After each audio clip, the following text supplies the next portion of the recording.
Testing, testing,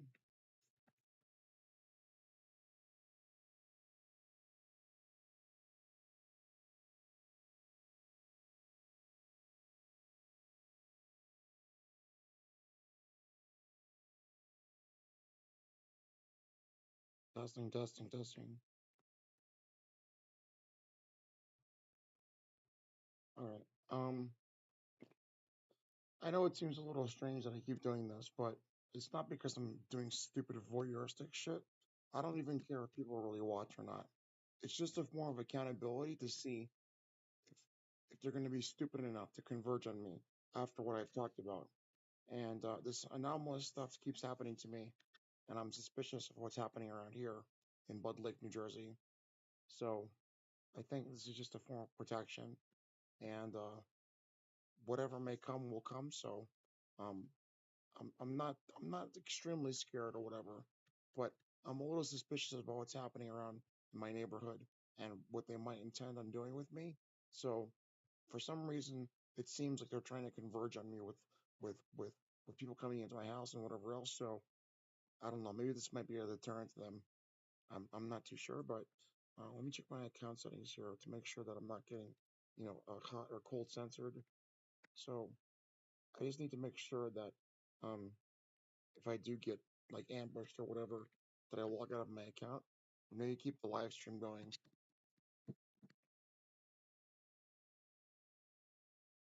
I don't know, but whatever. Um, I'm not overly suspicious like I mentioned before, but I'm a little suspicious about what's happening around here and what's happened with my dog noticing, and I'm noticing too. It's not just hallucinations or whatever. They are not just hallucinations. So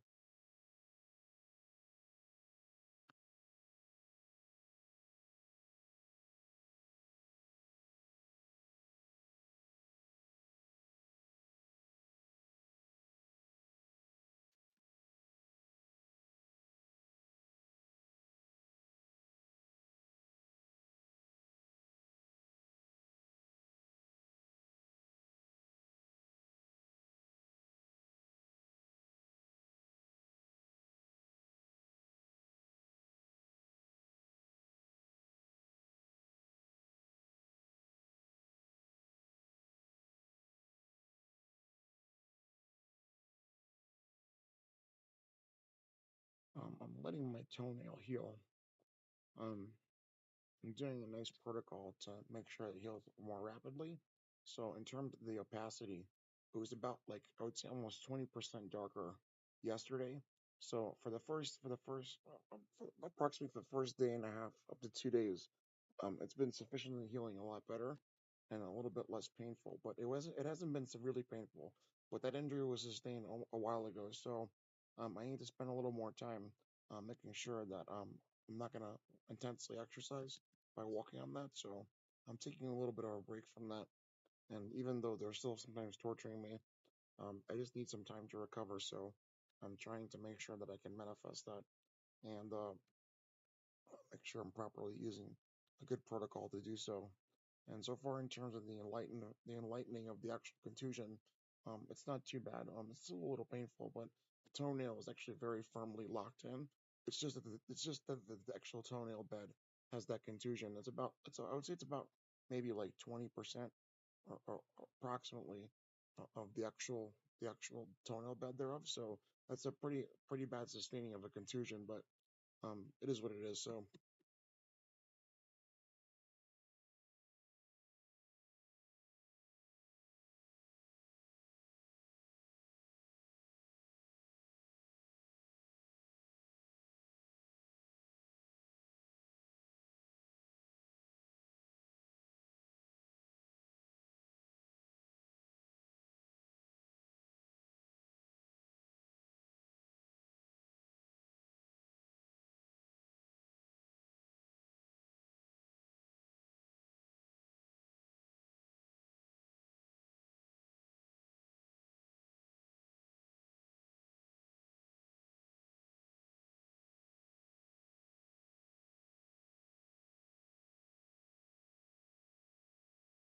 sorry about the whatchamacallit. Um, the not the belligerency, but the kind of weird stuff, like where I'm sometimes walking around in my underwear or whatever. I don't even notice that, but like it's not like weird voyeuristic stuff. I just don't even pay attention, but like I don't even really care. So it's a little awkward, but I have shorts on, so whatever. At least I'm not like fucking butt naked or whatever. Even then, I guess I've never really done that on YouTube, but like some weird stuff. But I don't know. I've seen worse on YouTube, so whatever. Mm. I think actually it's quite sad what's happening to me, but I'm fighting back quite well. Because if I wasn't being abused this way, and if I wasn't like suspicious and paranoid for my safety and just trying to protect myself, then this would be a non sequitur. Would be not very necessary at all. I would just be living my life. So right now times are a little tenuous. So mm, let's just see. My father's coming home from Brazil tomorrow morning, so that's when he's scheduled to arrive. So he'll stay up here and I'll stay downstairs. So we'll hold down the fort, as it were. And then we have a lot of things to do, responsibilities to take care of, and I'm still looking for employment. But for right now, I have an imminent, not emergency, but necessity to recover my toenail bed because that's a significant injury that's going to take some time. So, so far, uh, even if we're going to go with some sort of linear progression or multiplicative progression of healing, Mm. I think it's going to probably take maybe about 2 to 3 more weeks, concerning the healing rate of my body and the sufficient protocol that I'm administering in terms of the substances and what I'm doing to heal much more quickly. The problem is that I'm running out of hydrolyzed collagen, but that's okay because I'm still going to consume it nonetheless. Just insofar as that I don't consume it when it's not going to be properly metabolized. So I'm monitoring that. But everything else, that's more so going to be properly metabolized for the conjunctive symbiosis there for the protocol.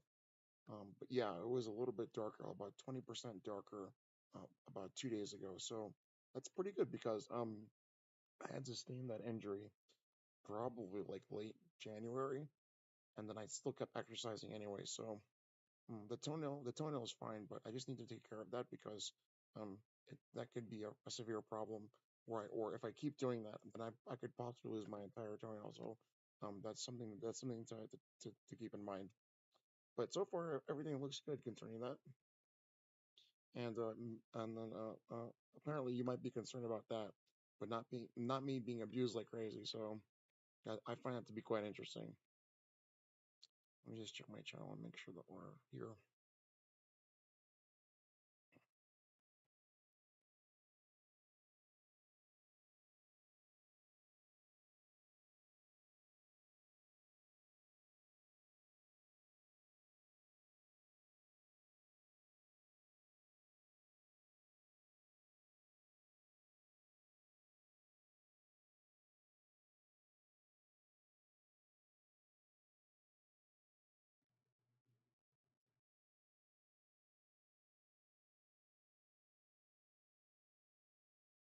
All right.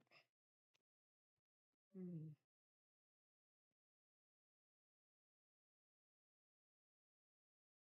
I've been really just relaxing and fasting today.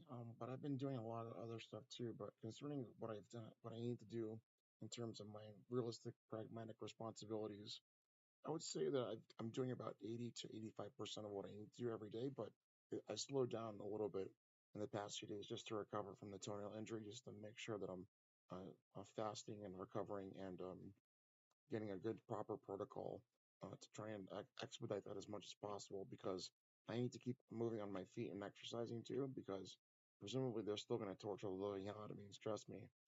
And I need to lose weight to lower my LDL cholesterol and my body fat content too, which is also a problem. So but I'm thinking about this in a different way because just for survivability at this point, I'm not necessarily so concerned about vanity. I would like to have somewhere around maybe 12 to 15% body fat. I don't particularly care about vanity so much. It's just a function of, making sure that I have enough fat stores for energy and also, I guess, a little bit of a buffer for like damaging blows in close quarters combat. So I don't particularly care. So just tenuously for right now, that's particularly the case. But nonetheless, I still don't particularly care about vanity anyway. So that's not a problem for me. So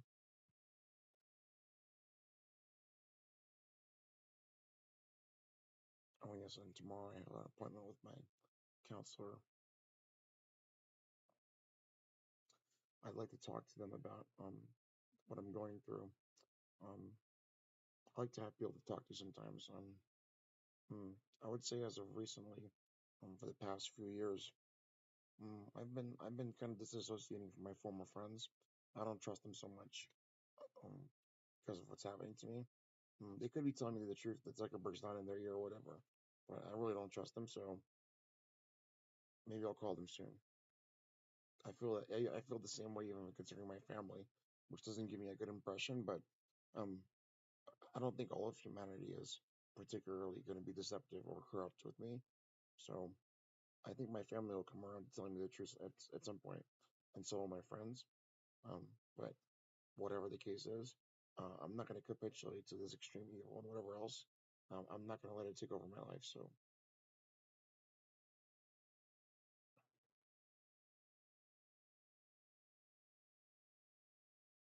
all right, I'll have to go use the restroom. I'll be right back. So, take my phone with me. And also, I need to turn the lights on in the house just to get some, you know, uh, um, uh, luminosity, whatever, in the house from lights.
Um, Concerning my assessment of what's happening around here, this place has turned like into fucking Silent Hell, dude. And it's not funny. It's like it's kind of scary because I don't trust a lot of the people around here. Um, Not like the close neighbors that I knew, but some of the people that should have been living here for a very long time, like almost 20, 30, 40 years, them and their families, because this is a very conservative neighborhood and whatever else. And it seems like there's a lot of strange occult activity happening around here, and it's highly paranormal, and it doesn't seem to be a good sign. So, my good neighbors that are, still um, not going to be corrupted by extreme evil or whatever else. Um, Even the illusion or the temptation of that stupidity. Hopefully, they're going to protect themselves and their family. But you can trust in me that I'm fighting against it, and it's clearly obvious. So I'm suspicious about what they're doing because if I was going to be evil, I would have just capitulated to that. But there's no enticement there because they're already torturing me. So I'm fighting against that. So um, I'm trying my best, but I can only do so much. So let's see if they're going to be stupid enough to try and do that to me while I like have some accountability. So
mm, that was pretty terrifying to me.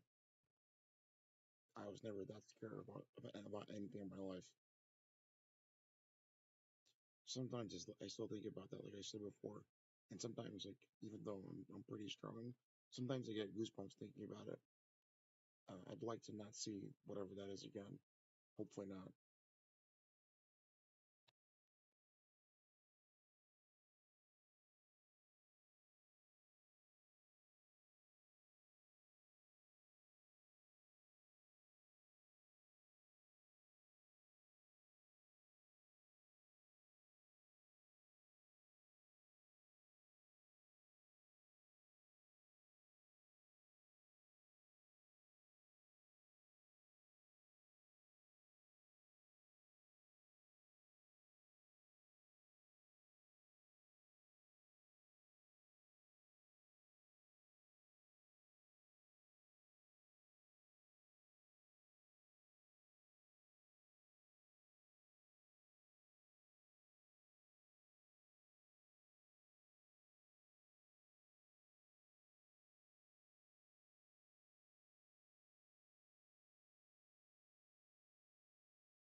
I guess I can show you what I'm looking at for now because it doesn't really matter because it's kind of awkward to just look at a fucking webcam um of my face. So what?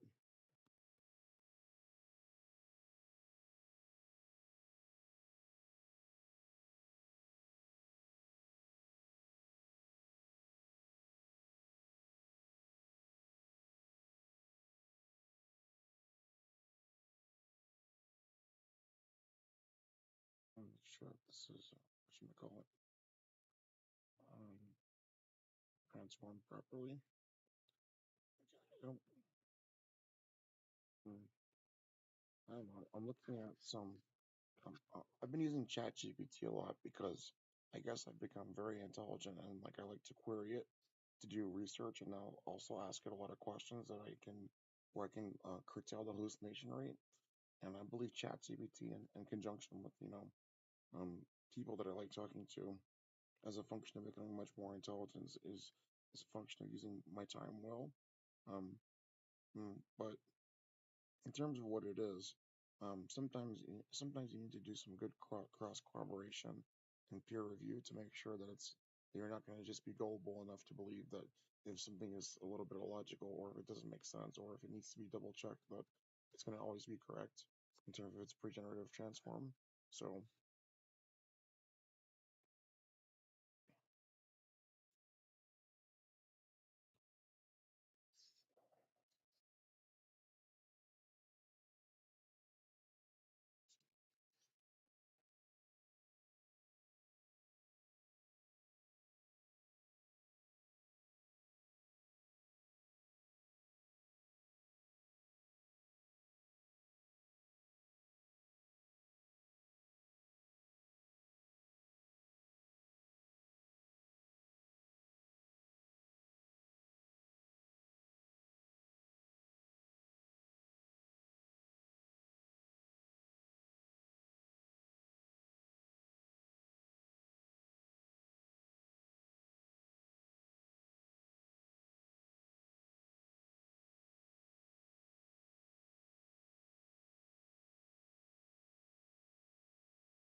have swore I've seen this guy before. He looks familiar to me. Some random guy who commented on one of my videos.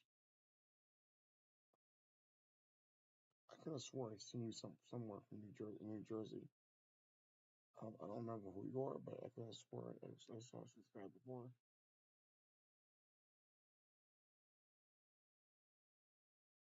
I don't know. Looks familiar.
And I wait for like almost 16 hours. I'm so tired. Today for most of the day, they weren't severely torturing me, but some days it's very severe. And my medication is at the pharmacy, so I'm gonna take that shit. And then when my dad gets back, I've gotta get my EBT card, and then I'm gonna get some supplements to help reduce the action potential impulsivity from their torture. So that should work quite well with the gabapentin that I'm gonna get.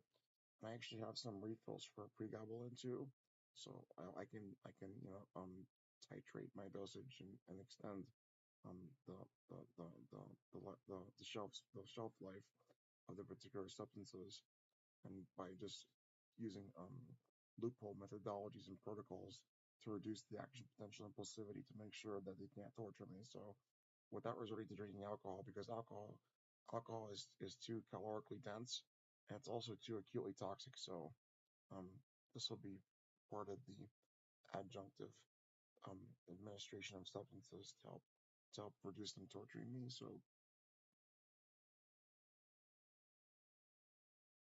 and then in a few days, I guess, after I'm done recovering by laying in bed and I'm just dealing with whatever minor tasks that I have to do, and while also studying as well too, and doing whatever else I need to do. I'm gonna get back to my intense exercise, not walking around, but weightlifting and whatever else. So, and then cycling on my bicycle. We have an exercise bicycle, which is still in excellent condition. My dad bought it like in 1982 or something. The thing is still in good condition. As a matter of fact, stationary exercise bike. And that thing's been around since 1982, and something like that. And that particular bike, it's very old. And then the actual electronic a little meter that tracks your progress in terms of the cycling. That still works too, but it needs to be reset because it has some calibration issues. So which is quite interesting. I don't know if you ever fixed that or if you ever got that um, um, maintained in terms of fixing it. So I don't even know, but the exercise might be still in good condition. So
That's a good question.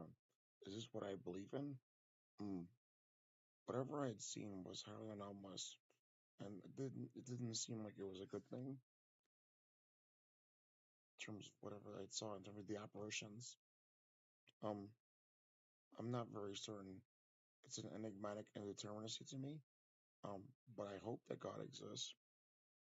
I hope that I hope that I guess we will be able to um, transcend our suffering and death and whatever else in the face of the enigmatic indeterminacy. Um, I don't know what to tell you because I don't know. So um, but whatever I had seen, that was pretty scary. At least in terms of not the vision of Jesus that I had, but um, the the apparitions is like that I saw with my eyes. The vision of Jesus that I had was like seeing with my mind as if I was seeing with my eyes. And that was hard to even describe because it was like seeing all of those things at the same time that I'm seeing with my mind as if I'm seeing with my eyes. And I was like, I have eyes in other places. And I was like, what is even happening to me right now? And I couldn't even describe what that even is supposed to mean because it's like it's like a metaphysical experience in physical reality, and I was literally seeing like not a very like complicated delusion or a vision like in my head, but it was like I was seeing with many eyes at once. Like I'm seeing through my own eyes, but it was in my mind, if that even makes sense. And that was different than the apparitions that I had seen and the other anomalous things that I had seen with my eyes, but not through my mind, because that was just seeing with my eyes, and then it was coming into my eyes, into my brain, and into my mind. So um I don't know. I don't have no reason to embellish that, but um, yeah, it's strange. So, and I know that picture on my website. I know the one you're thinking about doesn't give people a good impression, but don't worry. That was when I was drunk on alcohol, and anybody can do that. So, it's okay. There's no like false dilemma here with me. It's okay. I'm a good person, and it's like if they were trying to intrinsically appeal to me with being evil by torturing me, um like I don't know, I guess I would have been evil a long time ago, even before that. But I'm not, so so it's okay. You can trust me. And it seems like it would be hard for somebody to establish that I have a false dilemma that I'm presenting to you by showing you my entire life on my website and YouTube and whatever else. This doesn't necessarily seem to make sense. So if there was supposed to be some sort of false dilemma, why would I even publicize anything about my life at all? Why wouldn't I have just been very evil a long time ago? That seems like a non sequitur and nonsensical false dilemma for me to go through so much suffering. And you can see that I'm being tortured and whatever else. That doesn't seem to make sense. Because like I could just easily appeal to evil people if they know about me and they could see something in me and then just be evil.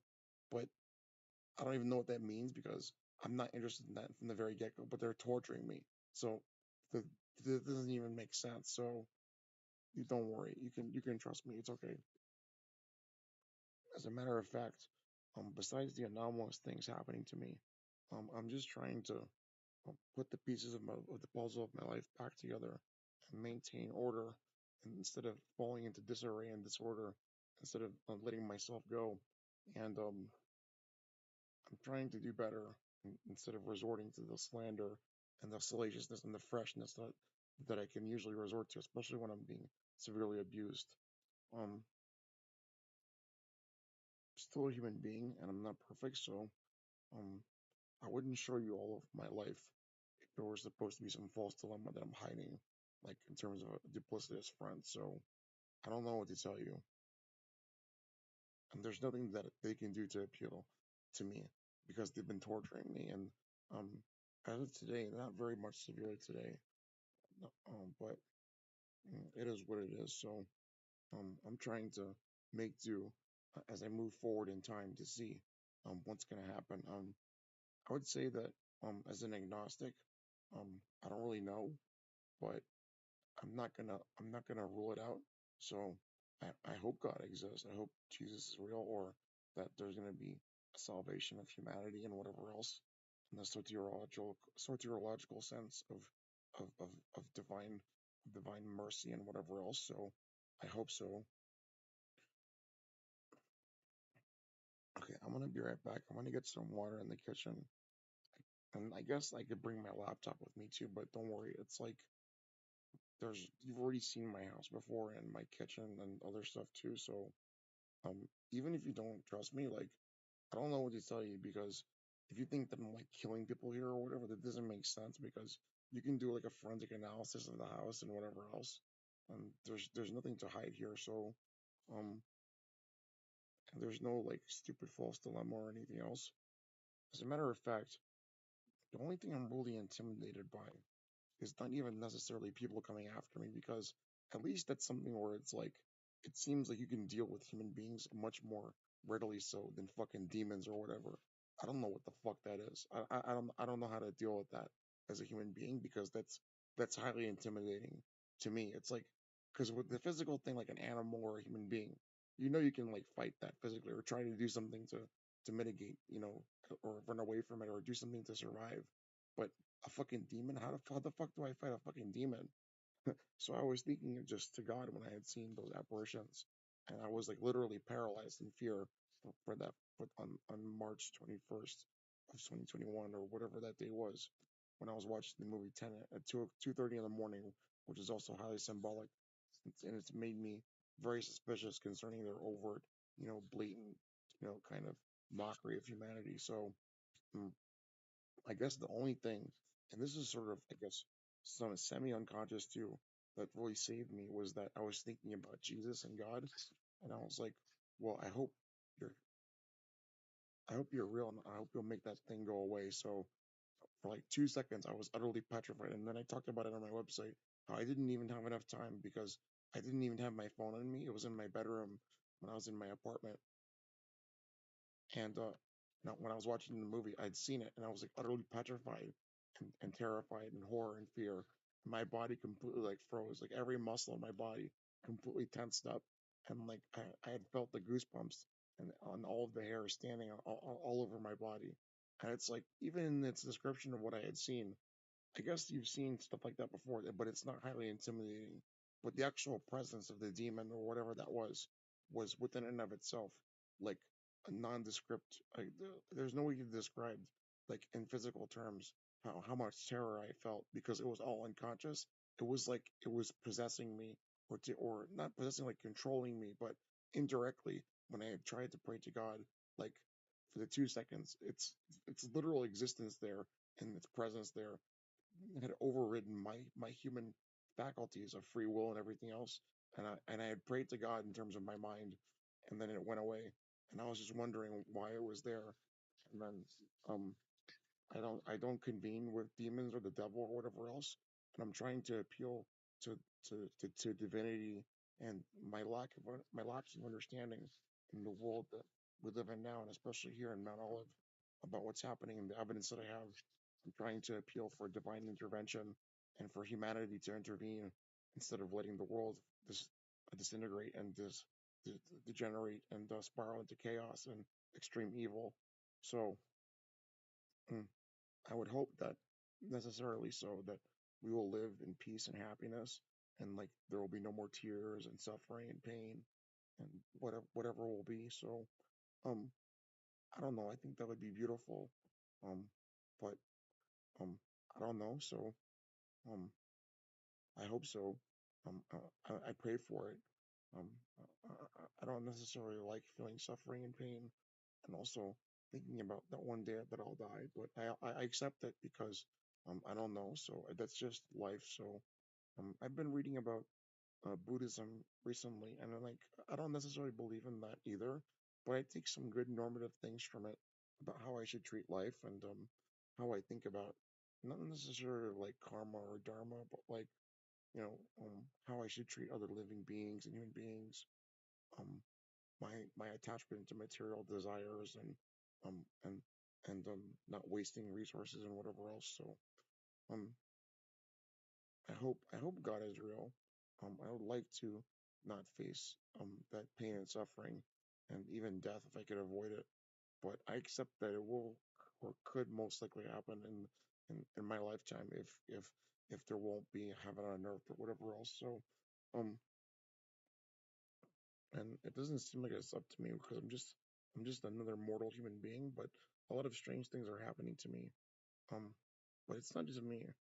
It's like the world at large. But even here in Mount Olive, a lot of strange things have been happening.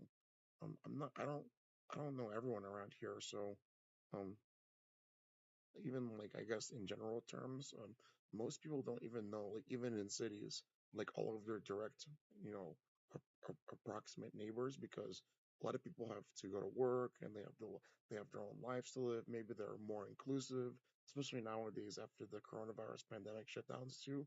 So, like, I don't know, maybe there's anomalous things happening, in your city too, and people don't know how to convey that in terms of what's happening to them and others because maybe they don't think about posting it online or talking to their neighbors that they might not even trust anymore. So it's a little strange.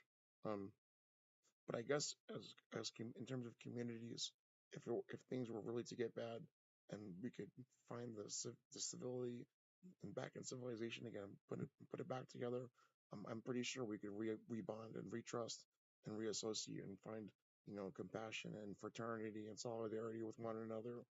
Um, but I don't know what to say about that because it seems, in terms of like not knowing everyone, because it seems to be a non sequitur, um, in terms of human beings, because they'll associate with who they will, and they have feelings about other people, and they live in communities where it's like it's going to be physically impossible to talk to all of your neighbors nonetheless because you have a life and you have things to do and whatever the case is. So, but I guess in times of tribulation, we could come together and find out, and see who's really cast their lot and who's really bad and who's good, and who's stuck in between or whatever the case may be. So I don't know. I'm praying that my suffering will stop. I'm probably gonna go to sleep soon because I'm really tired. But um, I gotta make sure I take my substances. Maybe tomorrow because I'm getting really tired. So right now I want to get some water for my sleep, and then get a few hours of sleep um, before uh, before they try and come into my house.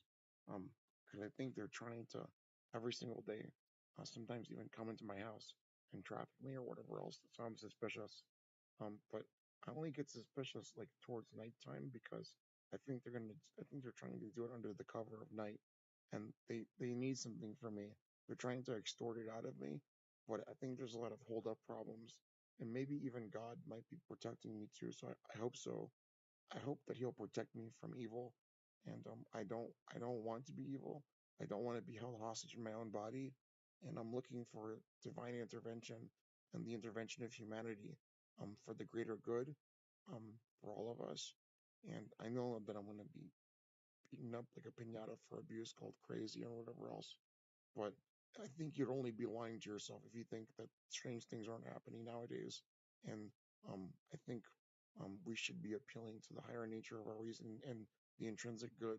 And if God exists, we should be appealing to Him, not only for His mercy for whatever our faults are or whatever we've done, but for salvation and for for eternal life, everlasting, and love and peace and happiness, in the face of what life is within and of itself. So um, I don't know. It's an enigmatic and deterministic. I'm not sure. I'm not really too sure. But I hope so. I hope that this is particularly true, that we'll live in heaven on earth. So I'm not interested in much more suffering than this. But I'm trying to mitigate that in terms of my mortal human life that I know about. And I'm coming to terms with the fact that obviously I'm aging, even though I'm still a young man and I have a lot of life ahead of me. I'm very cognizant of that, and it's very reticent and apparent to me.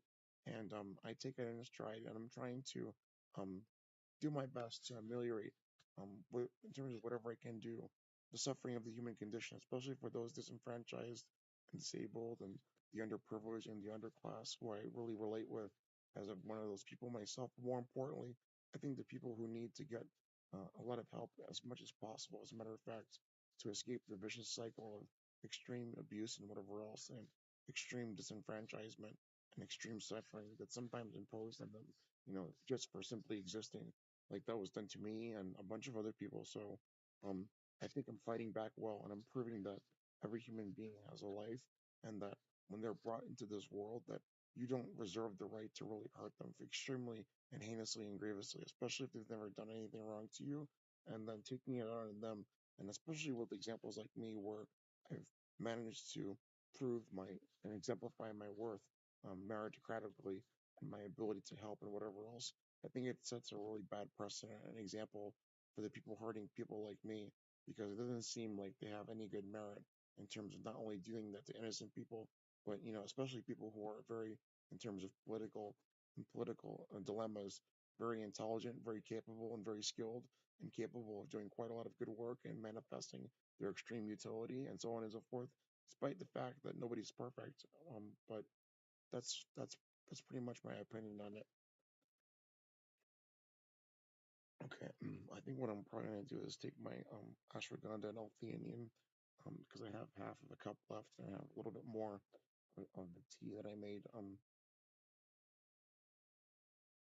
in the refrigerator. I'll probably just take that um and then save the collagen and other stuff for tomorrow and have some more rest and um just mentally think about um, um some meditation for the next few days and hopefully heal very quickly and then get back to my routine. And I have a lot of notes on my phone, and I uploaded to my Google Drive about what I'm thinking about doing with my time. And in the midst of the civil suppression campaign that I'm undergoing, I'm thinking about how to more manifest as I look for employment, and also in terms of utilizing my time, what I can do to make myself a more fully developed human being in terms of my skill set and finding purpose and meaning in life and utilizing my time well and trying to be a good servant for others and trying to appeal to them and not because I'm intrinsically intimidated or fearful, but I'd like to intrinsically help them as a human being and then try and ameliorate the pain and suffering in their life um, to the best of my capability, even though it's not my responsibility. I'd like to serve humanity and my friends and my family and be very selfless if I can. Um, I think I have a lot of good work left in me and a lot of good life left in me, and I'm just still a young man, so I think I have a lot of potential left. So I'll be right back. Just let me get some water. I need to get some chapstick too, and then finish my tea and stuff, and then I'll probably be falling asleep within an hour or two because I'm gonna meditate and I'm already getting tired. So I need to reduce my stress and also heal too. So sleep is very crucial for that. As a matter of fact, last night I didn't get that very much of any good sleep at all. I think I only slept from what I remember, and even then my memory's kind of bad, like only 3 or 4 hours. So I'm still pretty tired. Okay, I'll be right back.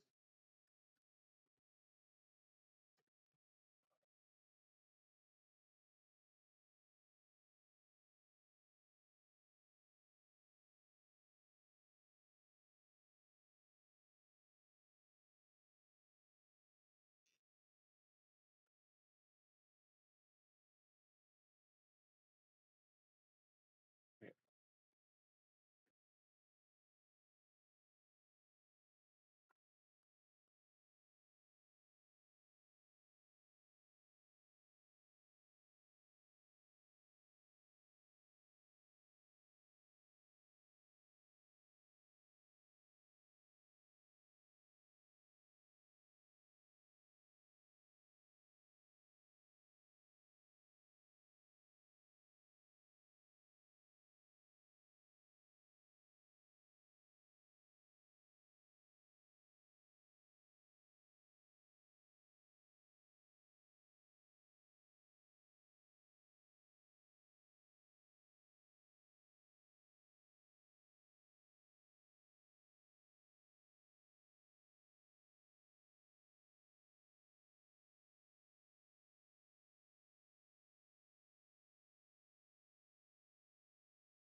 here, Rally.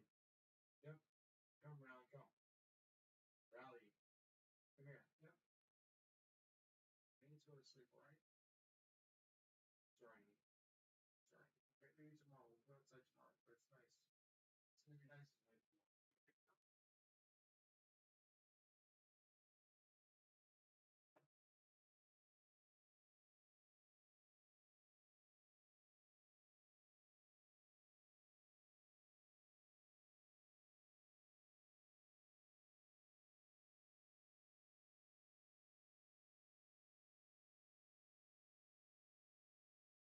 Sorry, I need to drink my Africa and my other stuff.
Rally?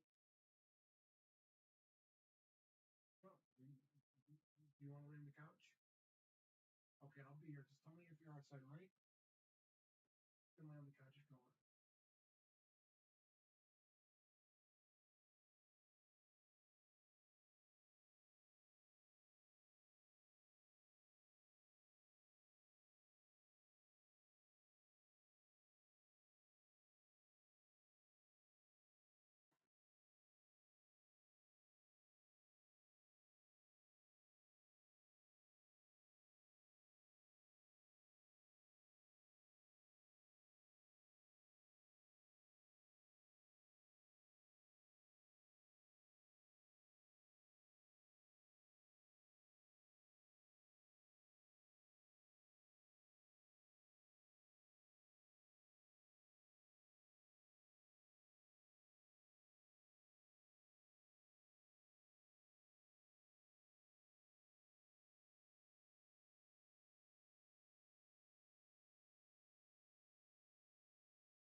Okay.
Alright, I'm just gonna try and meditate and relax.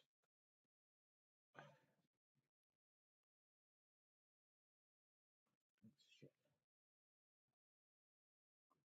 it's a little strange, but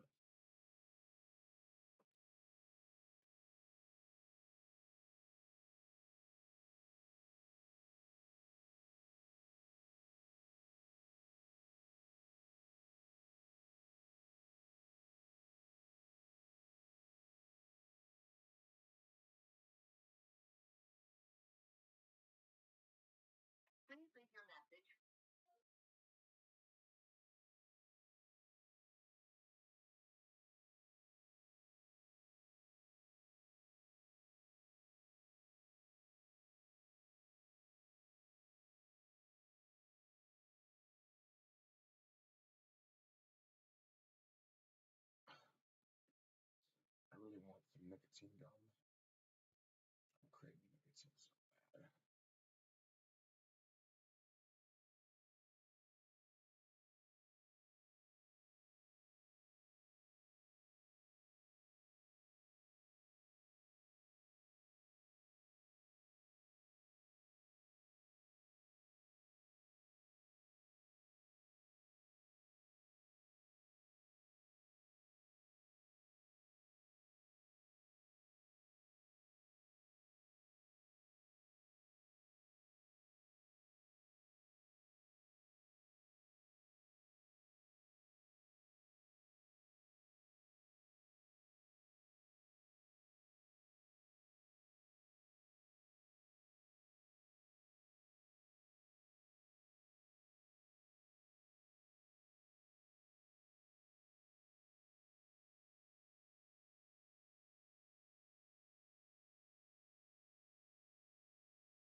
sleep.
sleep.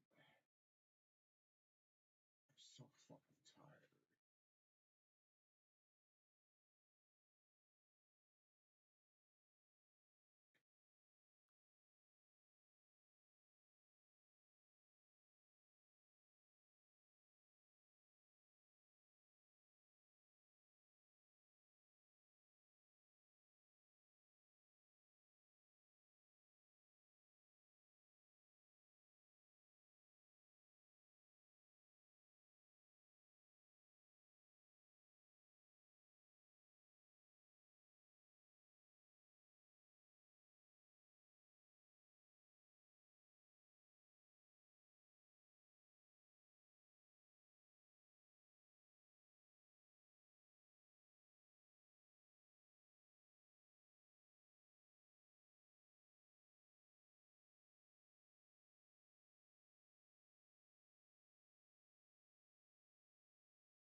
That's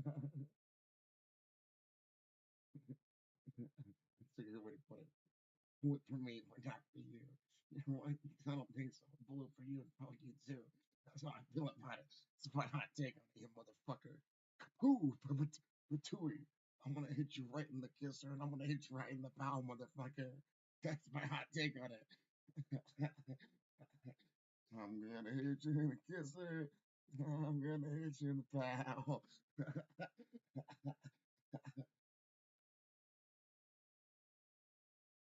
don't care about what Jesus would do. I don't give a fuck if Jesus would. I don't care. I don't give a fuck if you would want Jesus to turn a fucking matzo into a cheeseburger for you. I don't care. Don't bother him. Don't bother me because you're not gonna get it from me. See, listen, Mr. Big Jesus, where's my cheeseburger? I need you to turn this matzo into a cheeseburger for me. Instead, instead of saying, Jesus would or for wouldn't, go bother him instead of me. Because you're praying to Mr. Big John for something that Jesus would do, saying Jesus would do it. So go bother him then. Stop bothering me. If you are truly Christian, you read the passage where it says if you keep bothering anybody just like Jesus would, they would fucking warp speed around right into your head. And that's it. Jesus probably would too. Fucking warp speed an entire fucking lifetime. You fucking bother living on it. It's like stop, you fucking piece of shit.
really my hot take on it. I don't give a fuck about what you want Jesus to do. Go pray to them and stop praying to me. Because what you're really doing is praying to my fucking sensibilities to fucking hang a read the hell out of me. Fucking wants me to rap right into your fucking head. Because that's what you're really praying for when you do that shit to me.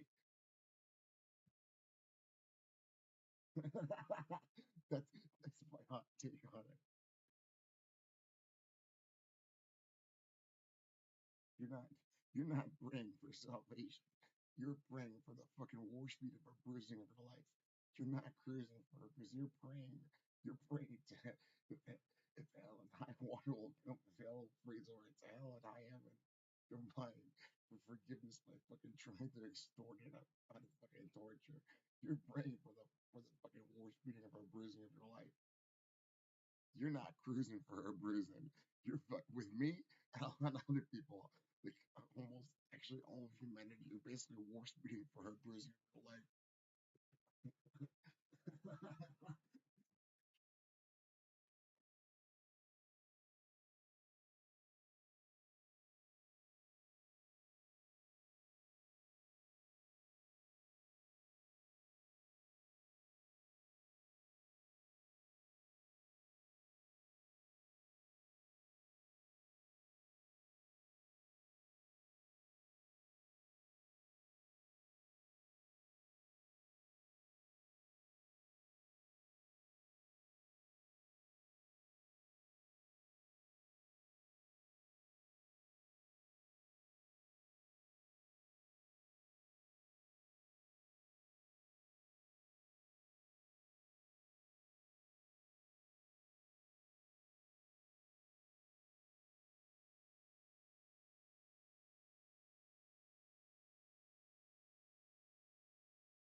So you're still wondering semantics about your fucking hooking those delusions or whatever else.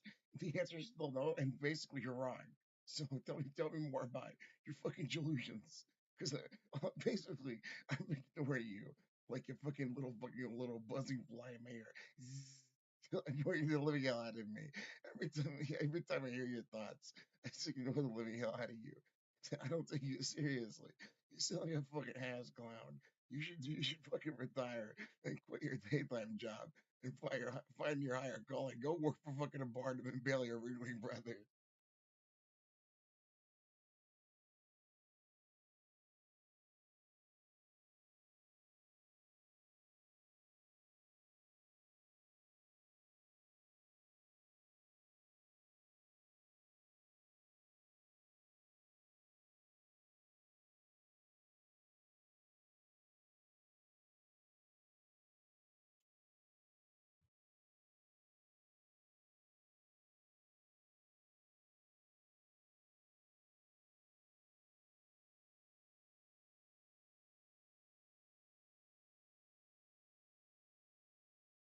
Mark Anderson, see what the police would do. And I caught them on candid camera saying, listen, you've got a very serious parasite problem with your best friends here in Mount Holland. You're gonna take out the trash or do what you're supposed to do. What's the problem with all this sewage? We don't pay taxes for any for any stupid reason for you to not take out the sewage. For you not to pump out the sewage, take out the trash, and do what you're supposed to do. Make sure you keep a clean house. Thank you. Because that sewage problem here, you need to call waste management. I'm fucking full of shit. We can't pick up the trash. She pick up the trash. As a matter of fact, I forgot the fucking can on this side of the house. Hopefully, hopefully it wasn't windy enough. It fucking flew to the end of the Excuse me. There's too much sewage in Bud Lake. I'm fucking full of shit. When are you gonna take out the trash? You need to come pump it right out of my asshole. That would be really fresh and salacious, even though he's saying it on a live stream. But you already know me. Like, whenever I talk to any human being, like, I give them the fair benefit of the doubt. But then, if I know you've been fresh or salacious, or you start, then I start. And I give you a fair dispensation. Then I give you a nice dispensation of fresh and salacious. Fresh and salacious coming right up. A nice load of sarcasm coming right up. Nice and hot. Hot and ready for fresh and salacious. Come get it. I know you love your fucking nice dose of fucking mockery in terms of hypocrisy. Fresh just like how mom used to make it full of sewage. Just like you. Fucking full of shit. Fucking nonsense. Fucking the hypocrisy or fucking bullshit hogwash. Uh, perfecto. just just how mom used to make from scratch, right? You still got a lot of that sewage left in you. You're still making it from scratch. You're making all that chicken scratch. Look at you, girl. Picking up all that chicken scratch. All that bullshit. Look at you. You look at everything you've done, girl. Look at you. Look at where you are. Look at where you're at now, girl. Look at you. All that chicken scratch. It possessed like a fucking demon.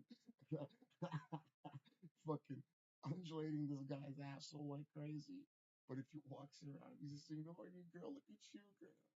Talking all this bullshit. I woke up. How long has it even been? It's been approximately almost 3 hours. I woke up out of a deep sleep in the torpor. You probably fucking undulated my asshole and my brain awake, and then I hit you with some Nice, hot and ready, deliciousness. Freshness. Hot and ready. Hot and ready right up my asshole. Ah, perfect. Perfection. You know what I was thinking about? Man, I made the perfect culinary dish today, and I've been eating more like a vegan diet with just a little bit of meat. Because I've been thinking about practicing more what I preach. But I was always that way anyway. I was more in terms of being me being an omnivore.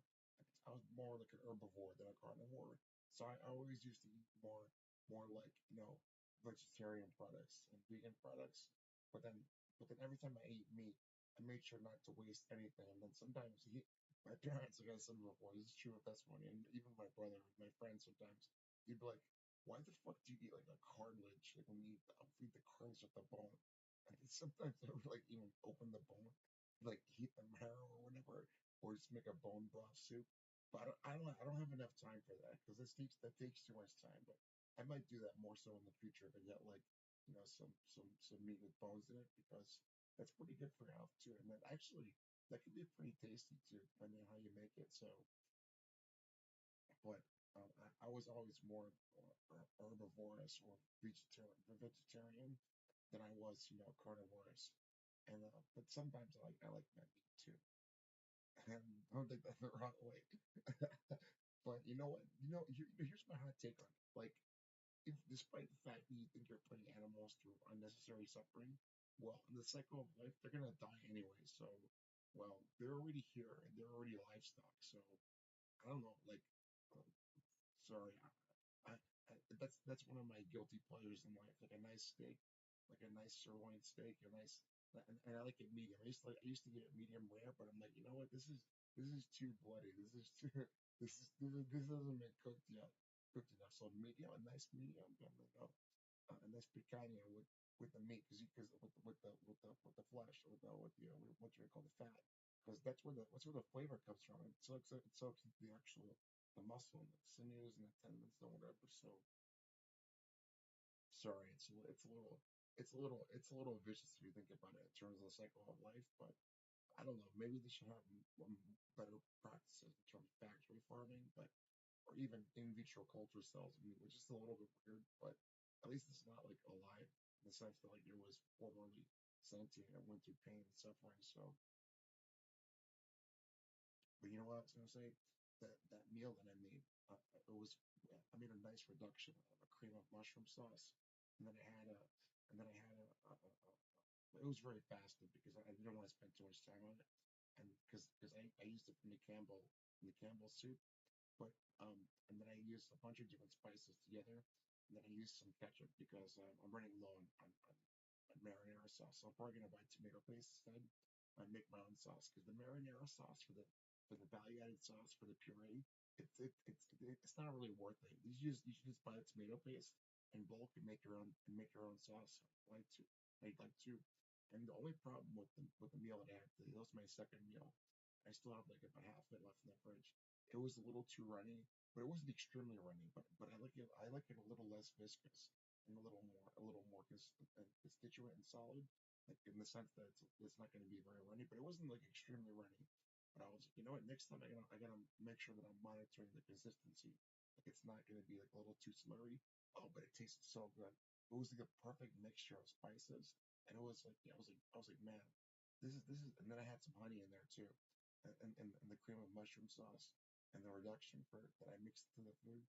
And it was a basic meal. It's just like rice, a little bit of leftover chicken breast, and what you call it, mixed vegetables, and then I made another bag of the mixed vegetables. I forgot what they're called, the broccoli blend or whatever, the California blend. I personally like that too. Sometimes I even put that stuff like in a blender or like with some saltine crackers and stuff too, so I can get a nice constituency for a more viscous meal instead of a more runny meal. But you can reduce that too by just making sure that you don't have enough like fluid in your mixture, so it's gonna maintain a nice constituency in terms of viscosity.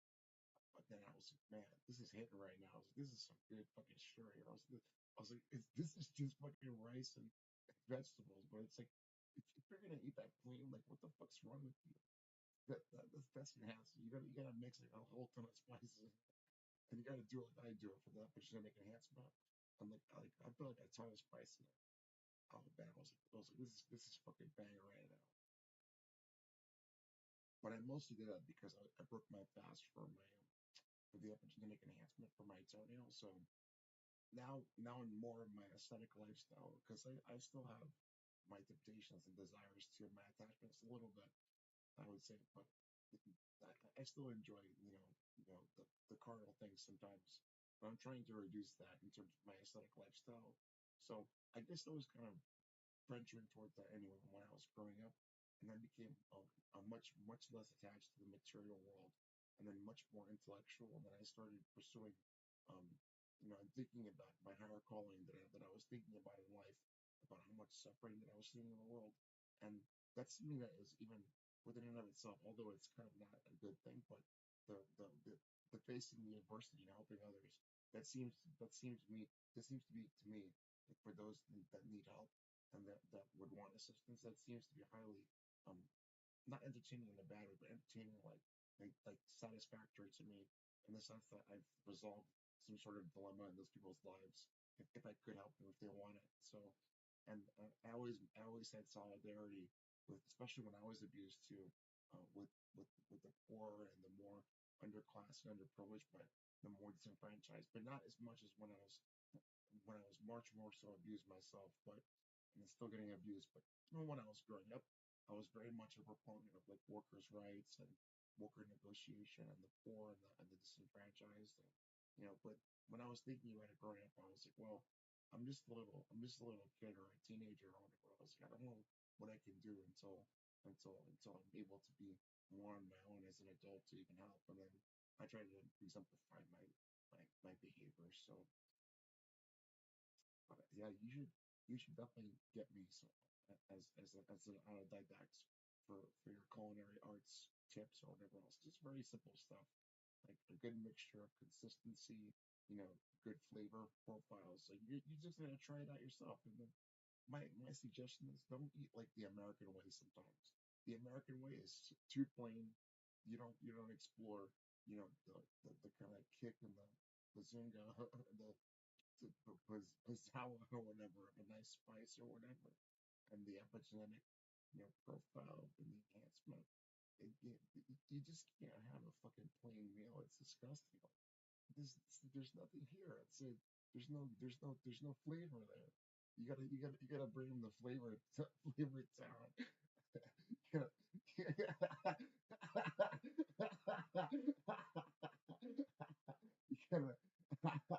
You gotta, you gotta you gotta do some ride sharing. You gotta drive your best friend or whatever the flavor town. I guess maybe Pound Town too if you want. So Pound Town, yeah, Flavor Town for a nice chow down. Chow down showdown. Yeah. And then you gotta have, a nice, nice viscosity because that's the way I like it. I don't like runny food too much. But nowadays, I like my fasting. Just thinking about my temperance, my impermanence, being one with the Zen, being being in my Zen state, as it were. But I'm not resorting to extreme fucking belligerency, fucking yelling and screaming like crazy, or whatever.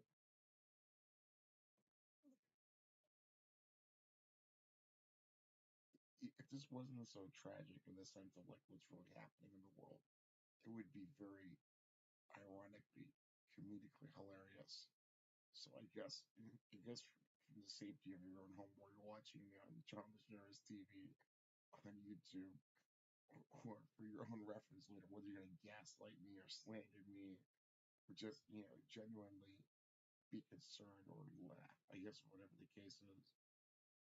Well, I think more so it would be interesting if a bunch of fucking criminals, especially like Kasuri and Conan zombie vampires, would come here and try and fucking suck me clean, fucking suck me off clean or whatever, and then try and like do me in dirty, and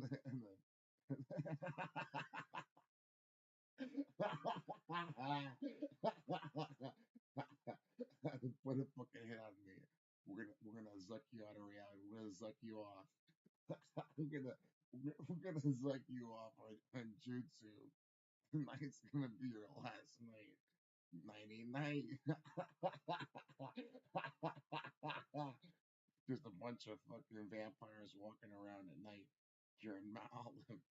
I'm gonna go to the township and say, listen, this used to, I'm gonna be that exemplification of that meme of that guy who was like, listen, I don't give a fuck. I'm gonna talk about like the most asinine, violent things at the township council meeting. Did you ever seen that meme? But I'm gonna be there, like I'm gonna be very serious, recording on YouTube. But listen, this used to be a very safe community, and it seems about like half, approximately half of the people here are no longer the people that used to live here, but there are new people that don't live here, and they seem to be satanic. Did anybody notice that? Did anybody notice what happened in the past 2 or 3 months?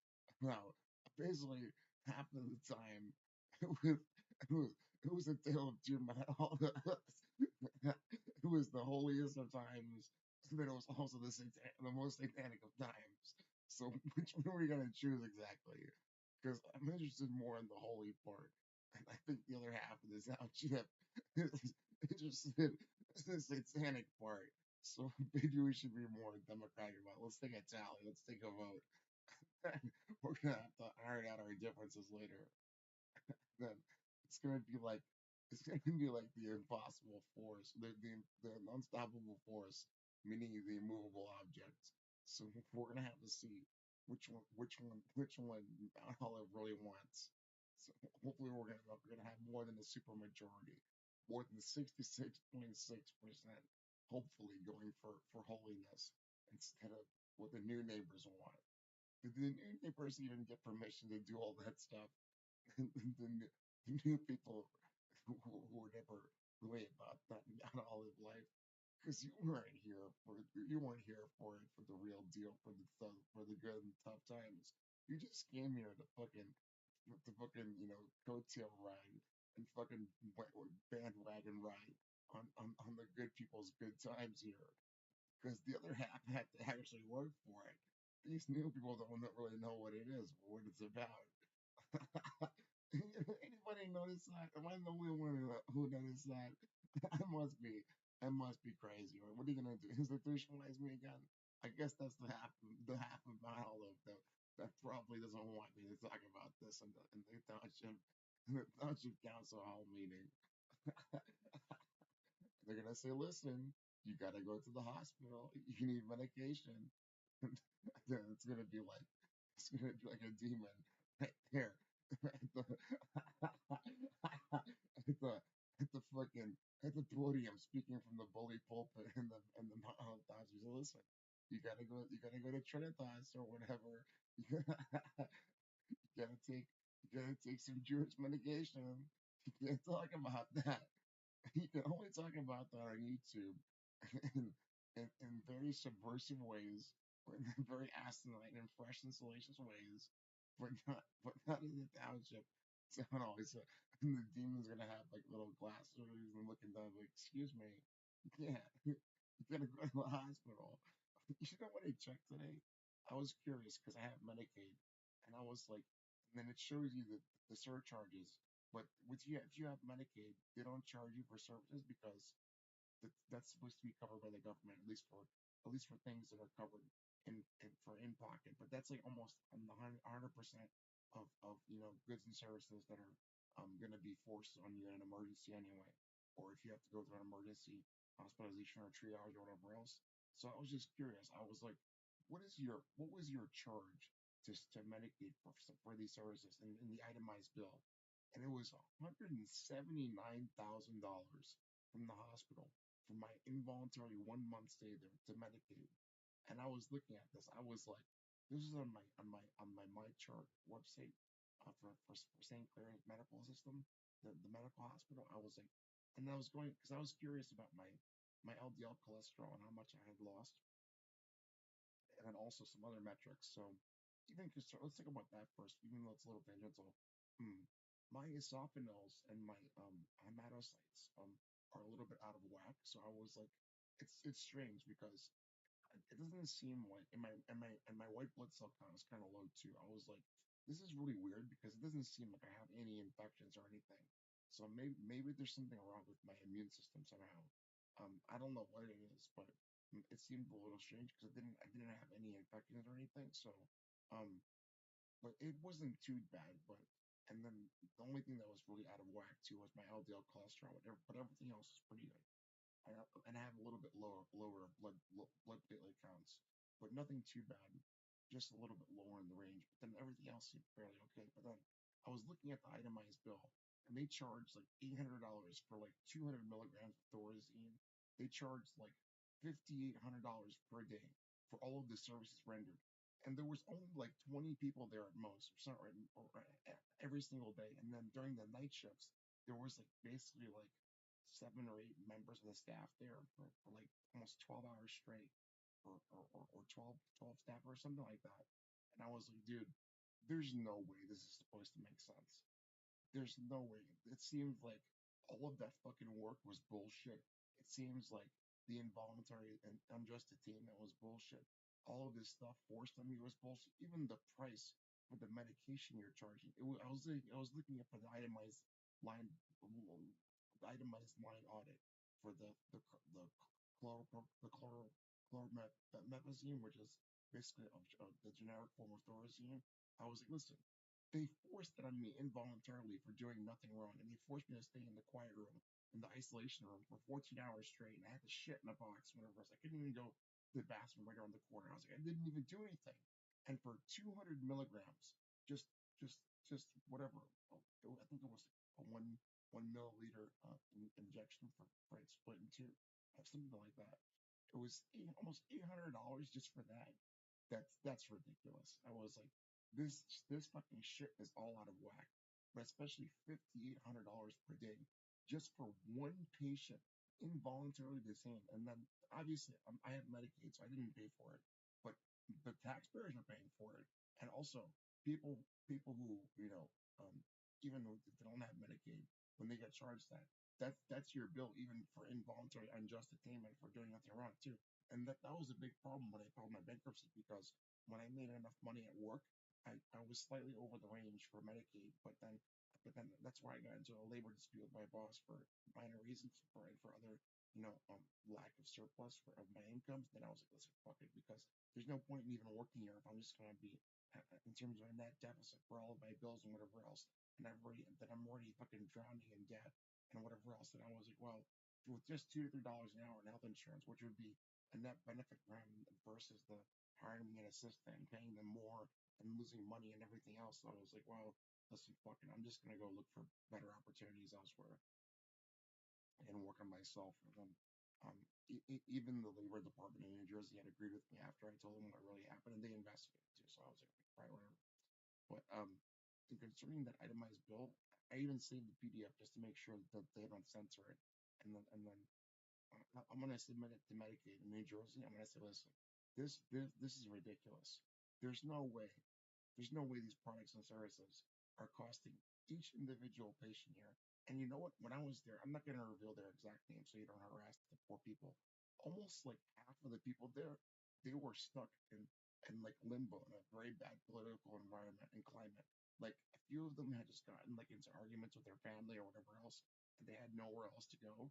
And a few of them like were just random people like who didn't even do anything wrong, and they were just there, and they were like, listen, I can't even get the fuck out of here because for some reason the police just sent me here. And I'm like, that was like almost like it's like 20% of the people there. And then like the rest of them, a few of them had some mental health issues, and I guess they were stuck in a vicious cycle too of like not being able to get out of those institutionalization systems. Because I face the same thing too, because the judges sometimes just won't let you go.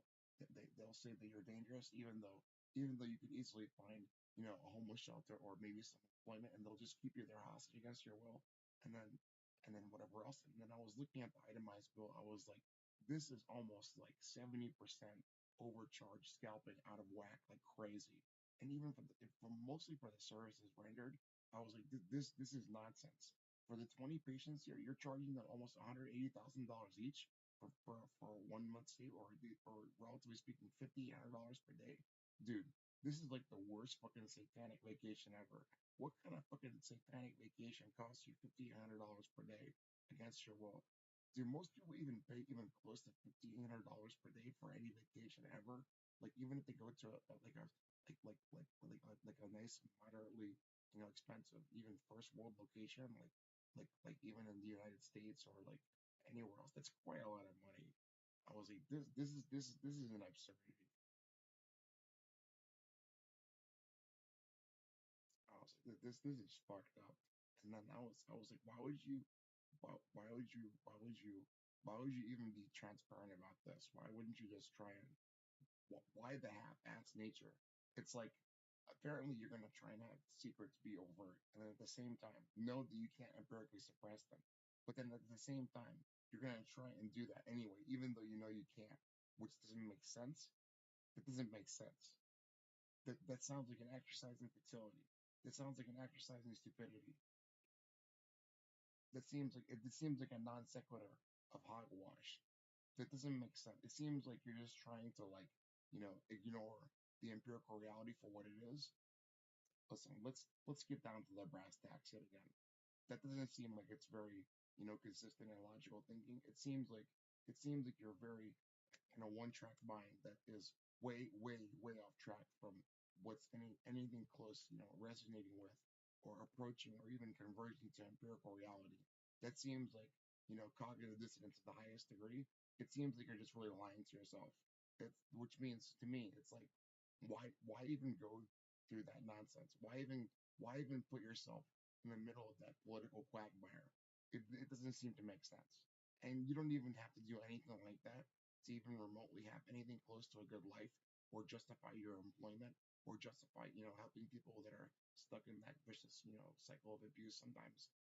Even in the enigmatic indeterminacy of life that we don't even know. So it's like, um, why couldn't you have committed your life to doing some more good works and more research, but at least avoiding the maliciousness, at least at a very minimum, trying to be cognizant of the fact that that's inducing a lot of suffering in people's lives. So you could just try and at least avoid that, because that's already an existential crisis that you're forcing on people for just doing nothing wrong. That seems to be highly asininely malicious, and that doesn't seem very nice. And on the face of it, it doesn't seem to make sense because you think you're going to get away with it, but then you never really do in totality. And then even then, it's like a form of cognitive dissonance, even for what it is, concerning the fact that somehow you do know that it's dissonant from reality, but then you're just going to lie to yourself anyway, which is an irony, especially in psychiatric and psychological terms. That's like a form of dramatic irony of the highest degree. I'm just rattling off a bunch of thoughts I had today. And I guess I could show you because I could just log into my chart and then just show you the itemized bill. I saved the PDF too. I made sure that I opened up all the submenus so you see the full itemization. And then I was like, because I'm somebody who's like an autodidact in accounting, and I study economics too and whatever else, a bunch of other interdisciplinary fields. I was like, this is ridiculous. I don't understand why hard paying taxpayers are not up in flames and then infuriated with stuff like this, and then even people who even have to work even 40+ hour week jobs, and then sometimes they're the victim of unfortunate happenstance, and the medical industry is doing this to you. This seems to be an absurdity. If that ever happens to you and it's really unjust, and then you seem to think that even with your out of pocket deductible payments or premiums and or combinations thereof in terms of whatever is necessary happening, even copays and whatever else. If it seems to be highly unreasonable, if you're getting hit with extreme surcharges, extremely unjust, unreasonable payments, then you should just tell them, listen, I want to call my insurance company. Don't worry, I already took care of it. You're trying to scalp me for my own life, and that's not going to happen. I'm going to veto that. And I'm going to tell my insurance company and maybe even the government, the police, to say, I get the fuck out of here. That's not going to happen. And with me, I think more so like if it's like more reasonably based and in terms of your insurance plan there, because even insurance, like I think it has a good, I think it has a good role and purpose in society. Because you don't really expect that those things are going to happen to you, which is why you're trying to get surety in the insurance to say, listen, I paid a little bit of an amortization of premium, and then that premium within and of itself paid off in terms of its dividends because let's say the unfortunate happenstance happens, and that's their business model. But it's unfortunate they have to have a business model like that. But I think it's a good service in society because even though you don't have all of the resources available, they're providing you that safety net, which with reasonability and discretion and whatever else, and in the particularities and the specificities thereof, is something that pays dividends in terms of a good investment in your safety and your health and responsibilities and so on and so forth, which are part of the kind of weighing on the scales of the pragmatic responsibilities of life. So sometimes, it's not always necessarily so cut and dry as being, malicious or, kind of scalping or evil or, unnecessary or whatever else. So it's important to think about that in terms of prerogative and responsibilities and pragmatic realities. And I think that's a good lesson. And how ironically enough, you might think that you feel like you have the surety that you're going to get emergency services by law, but then the emergency is going to hit you in the wallet, and they're going to try and extract your life out of your wallet, which is even worse. So because you have to work for your living, and then you just went to the hospital expecting to be saved, and then you were sentenced at that sentence in terms of like your entire net worth and your income.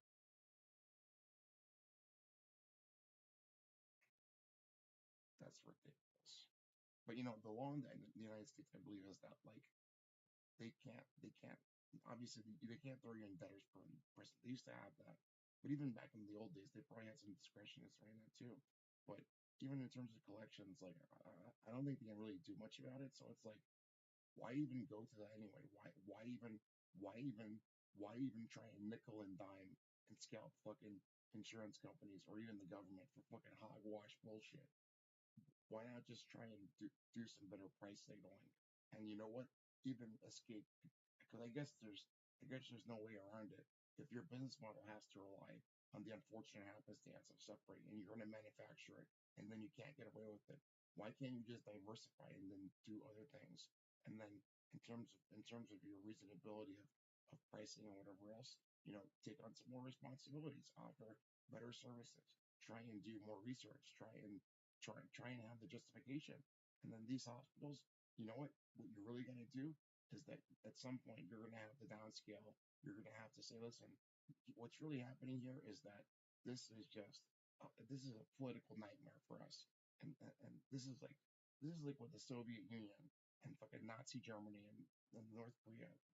This is what North Korea still is, but even indirectly, a bunch of countries still do, and even with the illusion of democratic freedom and whatever else. But that still doesn't necessarily hold here in this country because that MK Ultra shit and targeted individual shit is a very rare phenomenon, and even then, it doesn't even seem like it even seems to make sense because even with the people that you're targeting, a lot of them just ignore the living shit out of you. It's like that's sad.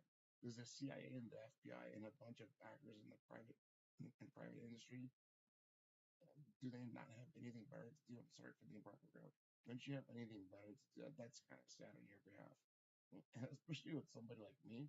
Like I'm just some random guy from Jersey City. I'm just like I'm a random working class individual from Jersey City. And so are my family. They're a bunch of working class individuals. So it's like that's kind of sad because I thought you were supposed to be targeting, in your prescription hit list, fucking rich and powerful people or whatever else, not fucking working class people from Jersey City and your Kazarian candidacy for Manchurian candidates or whatever else. And then, like I'm just hitting you with a veto of like, you know what? I'm too smart for that because I literally smoked oregano or whatever until I increased my IQ to 500 points or whatever. And then that seems to be an absurdity on the face of it too. I think I spiced up my IQ and then I out targeted your targeting program. So I think I hit the mark better.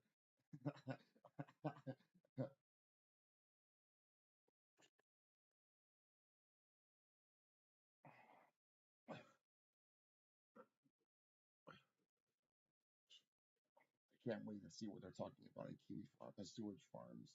What the fuck is even a kiwi farm? What does it? What does it even stand for? Is that some like cringy ass meme? You're literally your own kiwi cow. You're a schizo cow that's making fun of yourself. And you have the post activities on your pages to prove it. That's all you do.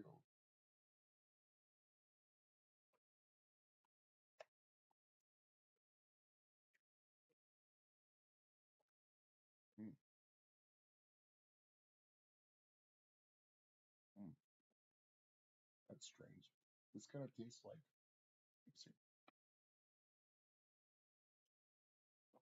Oh, I know what it is. A little bit of the chapstick um is getting into my saliva, so it kind of tastes like raspberries and blueberries, but it's it's just water. So no, it's not arsenic. That's from my chapstick. As a matter of fact, the local municipality has had extremely potable water for a long time, and I checked the TDS levels in my water, even relatively speaking precisely, and I also did many other extrinsic analyses of the water and my house, and if there is any arsenic, it's probably extremely low trace levels of arsenic. There's in the municipal water supply around here. There's even in the ground around here, like in terms of leaching of the reservoirs or whatever else. And it seems like you forgot that there's public sanitation systems in terms of water sanitation and water purification. So, but even in the ground around here, there's like little to no arsenic at the top of this mountain, even in terms of like even in terms of industrial pollutants. And I was looking at the assays, and even in terms of anything that's anything remotely close to be worried about, there is like a little small amount of radionuclides, but it's something that's obscenely, not nonsensical to worry about in terms of organic volatile compounds and radionuclides because it's in terms of parts per million, and it's just a small amount of like radionuclides from like whatever seems to be naturally occurring around here anyway, and it's just really small trace amounts. It's like basically the functionality of the periodic table of elements and the constituency of what you might find in any particular municipality's necessary proximity to the actual municipal water supply. So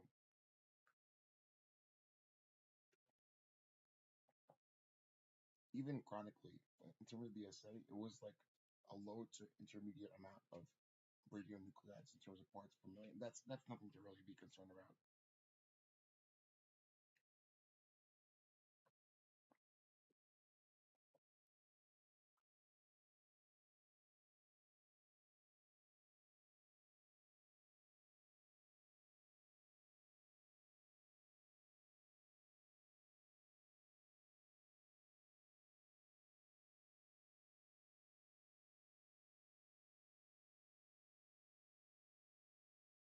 Did have some good rest though.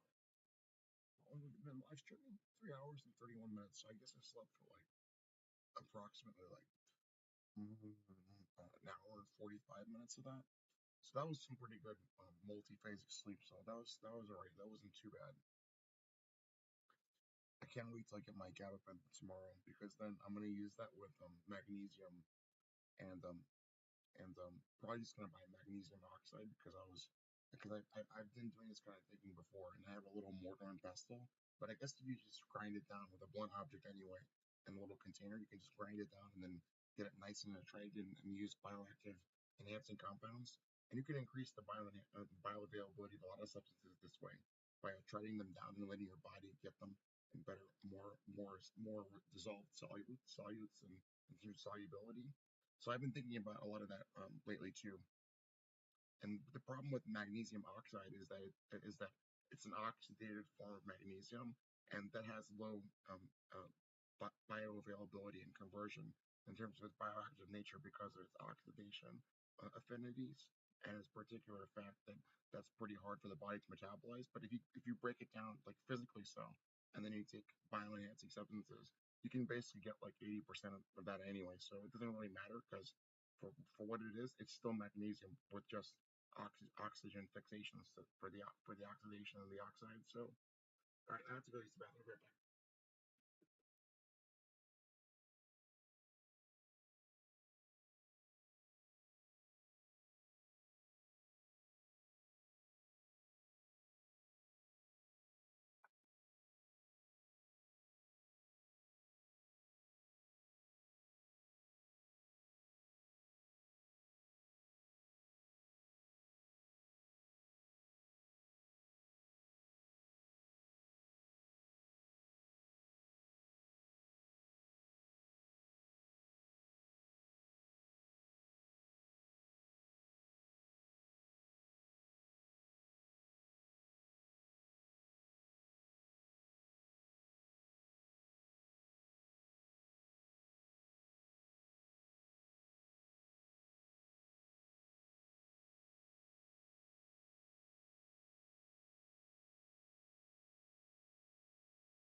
I'm not trying to show off anything. I'm just trying to get some accountability, and make sure that I'm protecting myself at night because of the fact that a lot of strange things are happening around here, and that there are new people around here in this neighborhood that have not lived here, and I'm trying to protect myself from criminals. And the same thing was happening in Elizabeth and whatever else too. And maybe it's kind of funny, I guess, in terms of dark humor or whatever else. But I would like to see them try and capture me on a live stream, and then also people will be watching would have the opportunity to know that it's happening to me. And this is not trying. This is not me trying to be weirdly voyeuristic or something. Like it's the curious case of being John LaSharis or whatever. That's not the particular reason. It's just because like in times like these, like when they're tenuous and you think that people might be trying to come after you, and it's not because of unreasonable paranoia or suspicion. I've already mentioned this. Like people are given the respect and the right to privacy, and they have the reservation to the right of privacy. But if you want to show people the things about your life publicly that you don't necessarily have to, then it's up to you. But with me, this is just a form of accountability, and I don't know why the fuck would I be here for almost 3 hours and 40 minutes approximately as of right now to show you what exactly, besides what I was telling you about. But for what? I mostly don't do that because it's nonsense. I have a life to live, and what am I supposed to do? Fucking put GoPros all over my body and then just walk around and then live stream everything 24/7, 365 or something. Put a fucking camera in every little fucking nook and crevice in my house, and little nook and cranny in my house, and then live stream everything. Put a camera everywhere on earth, and that's it. And then everything's public now. Let's you gotta stop with this absurdity. And I already know that I'm gonna get hit. I'm gonna get primed for abuse again.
See, this is the kind of shit that makes me not want to have to be out on the street at night. I feel bad for, ironically enough, even law enforcement around here, or even just anybody who works for the township, or anybody who works at night and has to be in this local area at night.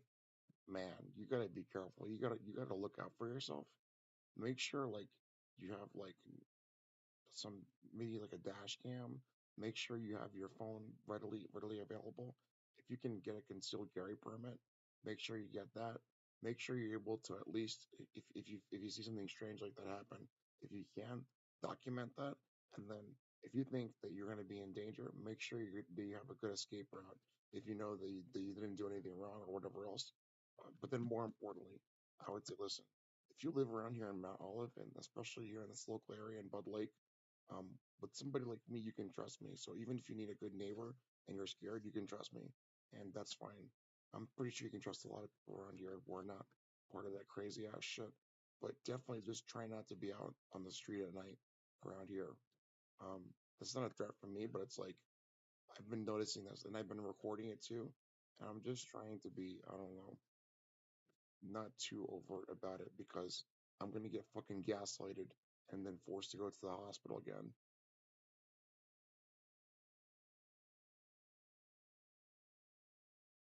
And they're not torturing me right now, but I'm just concerned because I'm a good boy and a young man now, but I'm just concerned about the welfare of the people around here, and also um, where I saw this overt signaling, and other places too. I'm very concerned. I'm extremely concerned. And as a matter of fact, when I used to go out and my exercise back in like last December and January, I didn't want to bother people because they were just about their business, whatever else. I talked to a few people around here. I was like, you know what? Concerning this UFO shit and whatever's happening else with the temperature inversions, the fog, the change in albedo, all of this strange weird shit. I was like, my family's been here for a long time. Have you guys seen anything strange like this happening? Like with weird people around here or anything else? And a lot of people were like, no, we didn't really notice much, but we've been hearing about the UFOs in the news and then seeing the fog and stuff and whatever else. I was like, yeah, you know what? Just be on the lookout, and you know what? Just make sure you're protecting yourself and your family because it seems like things are getting estranged. So it's like if you've ever heard of the phenomena called high strangeness, it's not like when you smoke weed and things get trippy or whatever. I'm talking about like when things are like sort of decohering and deconverging from what happens to be normal reality. I don't know what that is, but that's a strange phenomena too. You know what? There was a very aberrational thing that happened today. It was like 3:46 p.m. from what I remember, and that's also symbolic too. I had slightly left my door open for my dog, and I wanted to just get some peace and quiet to relax.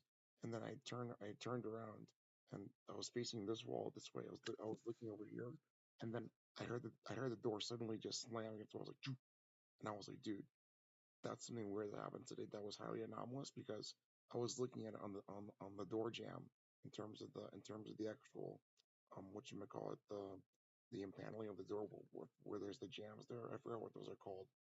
With the actual jams of the door with the little panels. I forgot what those things are called. And I was looking at it to see if it would just naturally like go back as a function of like um of like the inertia of the door and whatever else on the hinges. And I was like, that's weird because it shouldn't have done that. And I just left it slightly open for my dog if she wanted to come in. And then I heard it when I had turned my back against the door. Within almost like 5 or 6 seconds, it slammed against the wall, but it wasn't extremely loud. And I was like, that's strange. That was really strange. And sometimes my dog, she'll come to me like terrified. She's like utterly scared. And she starts like, and sometimes she'll start looking at the air and whatever else. And I'm like, I think she's seeing something. That's scary. And then when she comes to me, sometimes she gets so scared and upset. I think my dad just writes her off because he doesn't really understand. But I'm like, Dad, I think she's like seeing spirits or demons or something like that. And she'll just start looking around and she'll get very scared sometimes. But that's more occasional, very sporadic. And I'm like, that's when I really start praying because even though I don't really have a strongest faith, Um, I don't know. That doesn't give me a lot of good reassurance. And then my dog sometimes, she'll run to me. She'll be whimpering and crying, and she's not in pain because I can tell that it's mostly okay. And I'll have to reassure her. And then sometimes I close the door and whatever else. And then and then I'm trying to pet her and calm her down and whatever else. And sometimes not in my dad's bed where I am now because I'm holding down the fort upstairs. But even in my own bed, I give her permission to get in there, and then I try to console her and then make sure she feels okay and she feels safe here. And but that doesn't happen so often, but sometimes it does. And then sometimes I see her, she's like looking around in the air, or she'll be staring at like a corner of the wall or something, or a corner in a room, and then she'll look around in the air, and then I'm like, what are you doing? And then sometimes even suspiciously so, even in terms of her behavior, sometimes she gets very violent with me too. But then when I see her looking around in the air, it's like that's strange. I'm like, what are you looking at? And then that's very scary. As a matter of fact, even before I moved in here, about last June, after I was institutionalized and I lost my apartment, um, I had a few dreams here of this place being haunted, of this particular house. And, I was slightly scared of the basement before I moved in here. And then when I came here, I was like, that basement doesn't give me any good vibes. But I live down here when my dad's there. So I'm putting my faith in God. And also, um, even though it's a very weak faith. And then I'm also just being, a man about it. And that's, I need to have my own space too and whatever else. So, and there's no way I'm gonna have the ability to live with absurd fears and whatever else. But I'm just documenting the anomalies. That's particularly strange.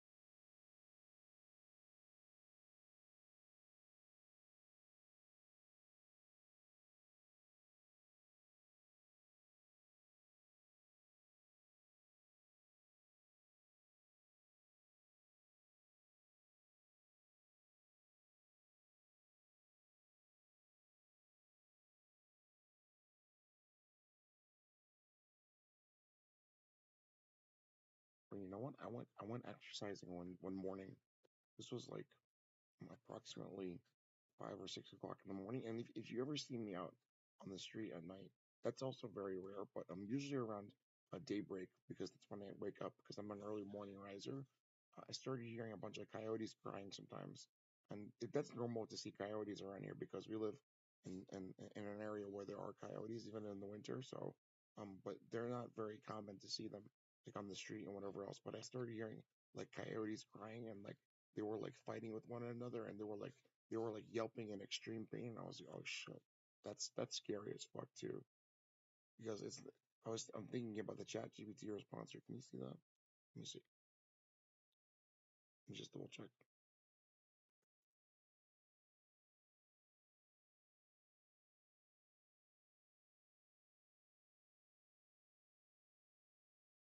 High pitched electronic frequencies. Hmm. I haven't noticed that since last June, since I came here. But I have noticed like hearing strange anomalous things running in my house coming from outside, like kind of like groaning noises or kind of like, you know, strange, strange like creatures, like, and I'm not hallucinating, like strange creatures like groaning, like occasionally or like breathing heavily, and you can hear them very loudly. So that's that's very weird. Like at night, which is why I don't like being awake at night, or even thinking about having to go outside at night. Since I got here, since last June, I've been very much staying at home at night, and I do not want to go outside at night. Even letting my dog out, I'm very scared about letting her outside at night, and only if she has to go use the bathroom. As a matter of fact, I'm gonna try and train her to use the bathroom inside at night, at least because I don't feel safe even letting her in my backyard. but I get a lot of comfort when the daytime comes, especially now that it's spring. So my dog and I'm gonna spend more time with her in the backyard and play with her in the backyard just to make sure she feels good and that she has, some comfort. And but still at night, since I came back here in last June, I haven't been feeling well about what's happening around here at night. I wouldn't doubt it if there's like a bunch of strange fucking weirdos walking around at night doing fucking crazy ass shit around here, but like in a very subversive way, like where it might require a highly intelligent person like me who took smart drugs for a few years to start noticing that, and maybe like in certain locations where they might be walking around and then doing extremely anomalous things. So, but with me, I think I'm already getting primed for abuse. I think on your behalf. Usually it's around daybreak when I go exercising, but not anymore because I'm suspicious of what's going to happen. So if I'm going to go exercising, it's going to be well after daybreak. I'm looking for witnesses on the street, and then maybe on the street just to make sure that I can also have myself be protected, or in the park where it's mostly safe and I can just ignore obvious fucking fucking I don't want to be discriminatory racist here, but obvious perps and obvious obvious gang stalkers or whatever else, or anomalous people that don't belong in this neighborhood. So I'm gonna go exercise outside. So,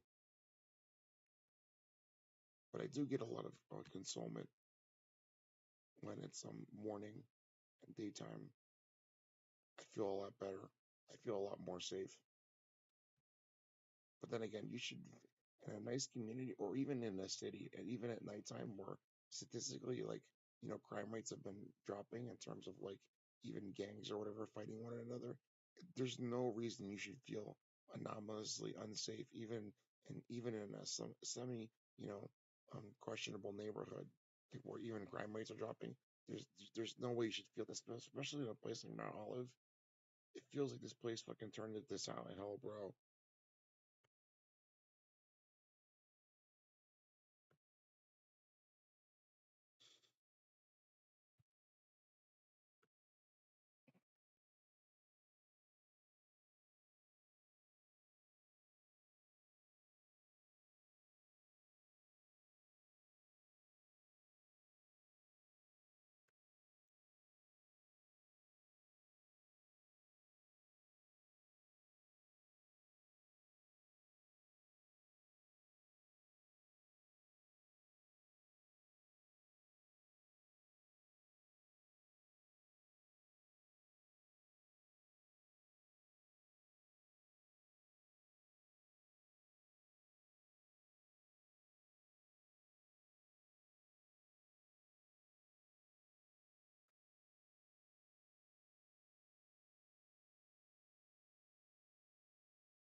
I was thinking about this today. I was wondering if there are like people around you with optical camouflage. That could be possible too. That's also extremely scary to think that even in the daytime that you could get abducted or that you could be killed by people with an optical camouflage and then they could just get away with it without anybody even ever having an idea or a modicum of an idea that you just got hit with a suppressor, and then there's people in optical camouflage who just killed you or maybe your entire family. or captured you or like shot you with sedative darts at close range and trafficked you, and then nobody would ever even have any remote close idea to even knowing that at all. But see, with me, like in the movie Alien versus Predator, I'm not stupid. Like I can easily tell, like like any latent optical camouflage because physical reality doesn't work that way. So there are trace signs that there could be people around you in optical camouflage, and it's probably not going to be as obvious as an Alien versus Predator if it's like highly advanced technology. But you can blatantly tell, like if you see doors starting to fucking open and you hear things like people coming into your house and there's nobody there, like even in terms of the latent environment, I guess you can sort of semi protect yourself. But if you're talking about like 15 special forces operators coming into your house in optical camouflage, that's pretty scary. Because what the fuck are you gonna do until they get into close range proximity to you? That's fucking terrifying.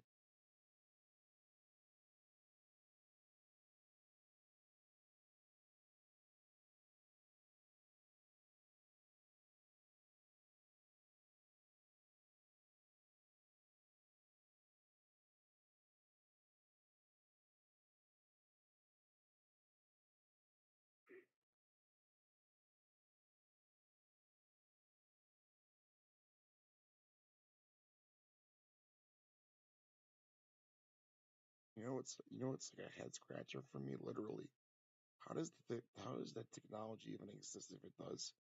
Like that seems to be highly advanced. Like I read about that in my science fiction book, but a lot of people have been thinking about that kind of anomalous stuff too in terms of science fiction technology. But that seems extremely, extremely advanced for what it is. That seems like extremely, extremely advanced technology. It's literally something out of Alien versus Predator. And I think the Predator, I guess, walking around your neighbor is probably a child predator. So hide your kids or whatever. Make sure you protect your family. Don't let Mark Zuckerberg come into your house or whatever. And no, seriously, like even though I've been yelling like crazy or whatever for a few months, I'm trying to control myself. But um, I guess if you don't trust me, that's okay. But I would be very clear and evidence that I guess if I had to, even though this is my father's property, my father and I are good Samaritans anyway. So if you did need a place to stay or if you needed assistance from us, you'd have to ask him because it's technically in his name. But if I owned this property and then if I was here for a short time being because I would have to sell it as a function of the civil suppression, um, I probably would let people who needed to stay here if I could trust them likewise too, and I could just give them some work or whatever and give them some tasks to maintain the home and also keep it safe too. But you know what? I can't be a homeless shelter and let 1,000 people into my house, and I think I deserve to have the privacy in my own home too and whatever else. But for right now, it's a little bit of a non sequitur because it's my father's home, but that's already a given, even in just somebody's small apartment anyway, that they probably want to have their own personal space. So whatever.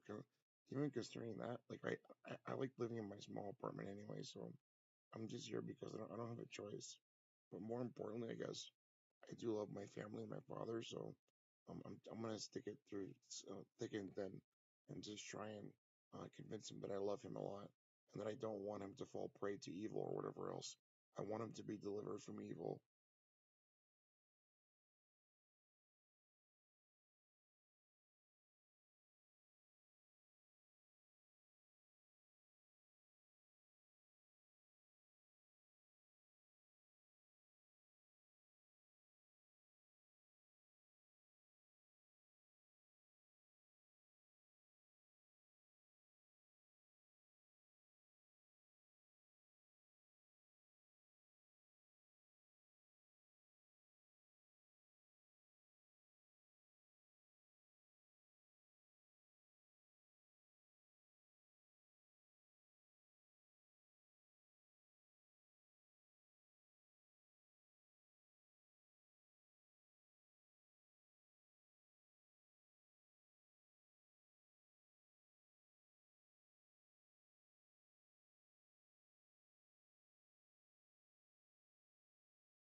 hungry.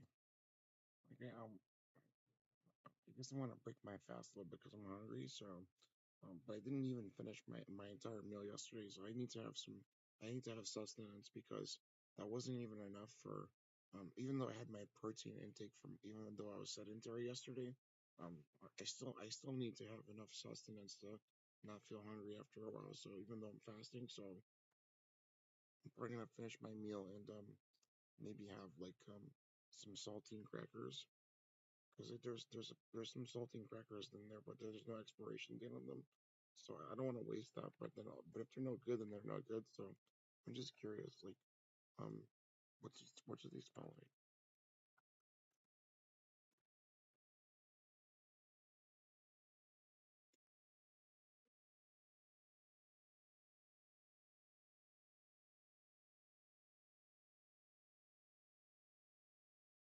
No, no, I have food here, but it's like I want to finish some of this stuff.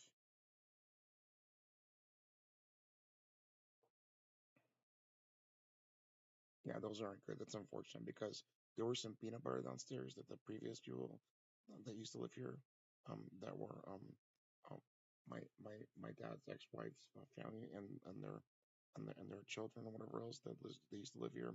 They left some food down here too, but I was like, whatever. That's neither here nor there because that was their business. I was like, oh man, it's a shame because I love peanut butter. There was some peanut butter down there and stuff, but whatever. I guess it happens.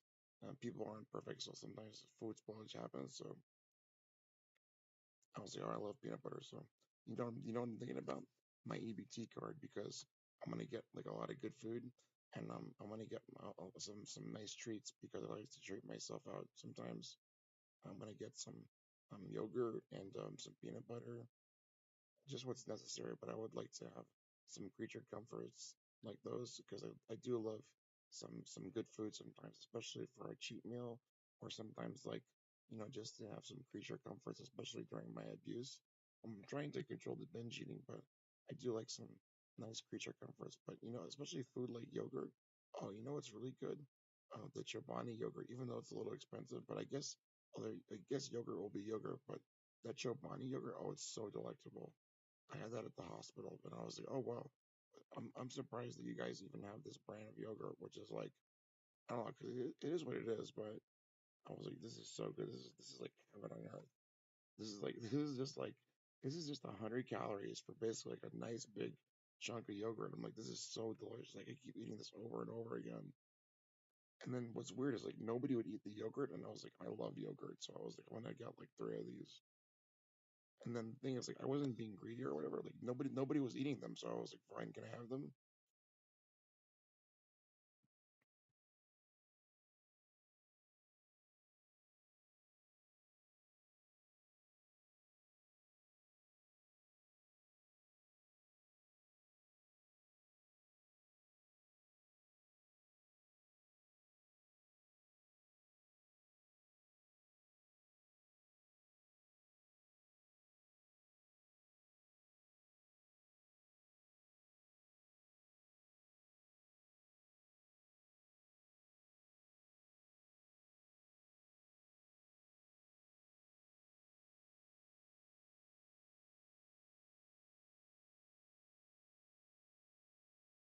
Dude, that's an absurdity. Listen, if you understand, like, even your own life, you can't meet everyone on earth, like everyone in your city.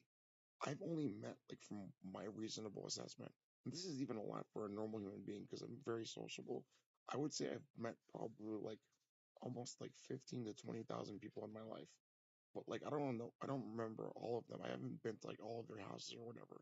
But there's already like 10,000 people that live in Bud Lake by itself. 10,000. I'm not gonna be able to know all of you. This is one half of the township. Flanders is the other half. So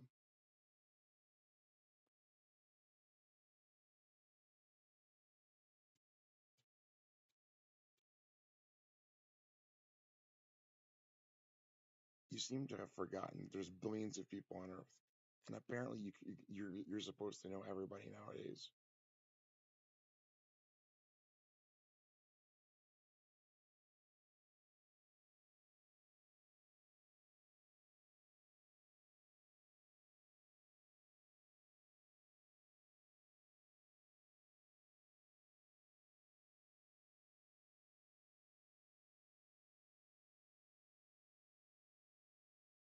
Am I involved in this? Nope. I'm just highly intelligent. And that's also anomalous for somebody like me because I'm supposed to be some dumb kid of the son of a truck driver and also some dumb kid of first generation immigrants. But empirical reality says differently concerning taking neurogenic and epigenetic substances. If you just research them, you don't necessarily have to be, intelligent from birth to do that. You just have to have the initiative to understand from the beginning that that phenomena exists, and then you bootstrap yourself up. So now my brain is highly differentiated and complexified. So um, well, I was not always this intelligent. As a matter of fact, when I was a little kid, I was a little dumb. I was a little slow growing up. My even my family sometimes would would they wouldn't like viciously abuse me, but they'd be like, "Listen, you're stupid." And I'd be like, "Well, I'm sorry, I'm a little slow," but the rest of my family members were much more intelligent than I was. But now it's like it's a complete role reversal. Now I have like presumably I'm estimating in precision that it's a very sharp contrast from terms of who I used to be and what I was capable of doing in terms of like having an IQ when I was little of around like 100, and then later after going to school and whatever else, and then growing up having an IQ of around 117. So now I'm probably around like even in relativistic terms like around 280 by taking these drugs. And if you don't believe so, you could take an MRI or CAT scan of my brain, CT scan of my brain, and see that it's necessarily the case that there's a huge amount of complexification and differentiation. And I don't know how else to describe it for you because I had exemplified that change in my life. But um, concerning this, to answer your question, I'm one of the people here exposing it directly. I don't even know if most people here around here even have enough time to realize what's happening in their community here. In terms, I'm sure they've noticed the UFO stuff in the news and the fog. That seems very obvious, and some of the weird temperature inversions and stuff, but not what I've been noticing. But then it's mostly because of the people harassing me. Let's not beat around the bush here. It seems like whatever they're involved in, it's not good. They're satanic. If that's even believed to be highly empirical, I do not know what it is, but it seems like it's satanic.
Is there anybody in the live room chat?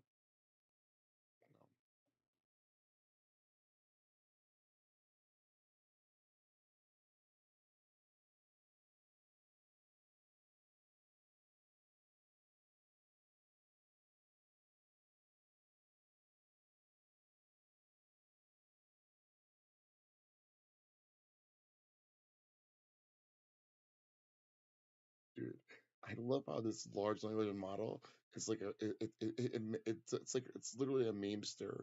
It's putting a fucking it's putting a little fucking siren, a little fucking siren light next to its pre-generation statement.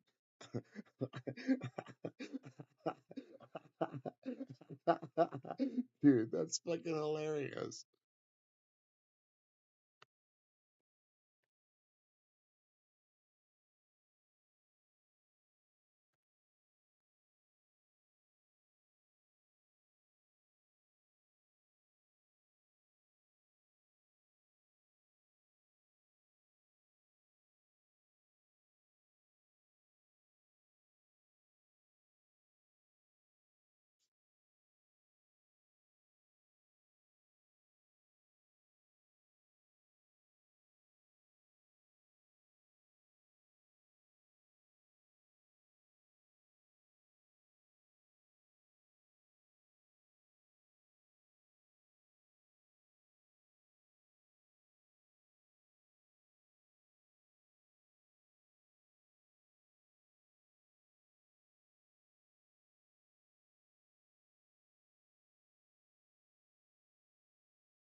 Rally, honey.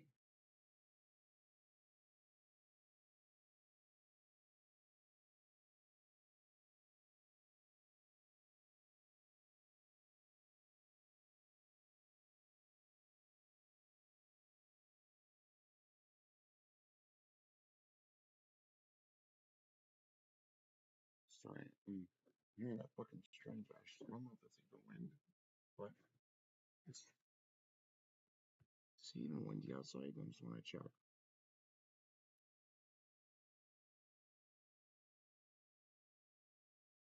It could be.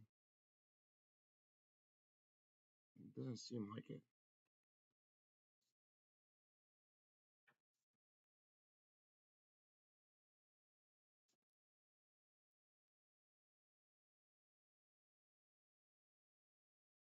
Rally, honey,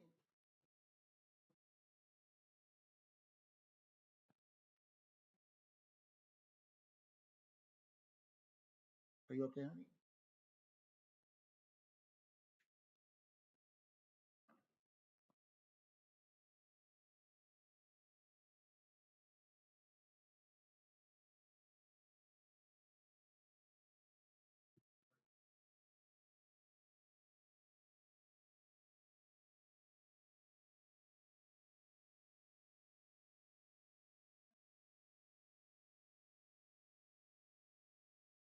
Oh,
hey, do you want to use the bathroom?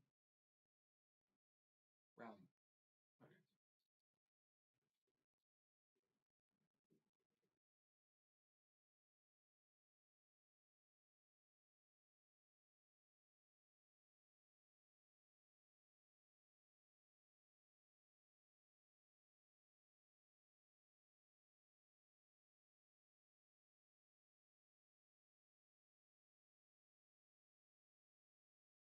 You want to use the bathroom? You want to use the bathroom? Bathroom. Only, I'm only letting you outside if you want to use the bathroom. You want to use the bathroom? No. Do you want to use the bathroom? Is it urgent? Want to use the bathroom? You want to use the bathroom? Okay, now the bathroom is starting tomorrow.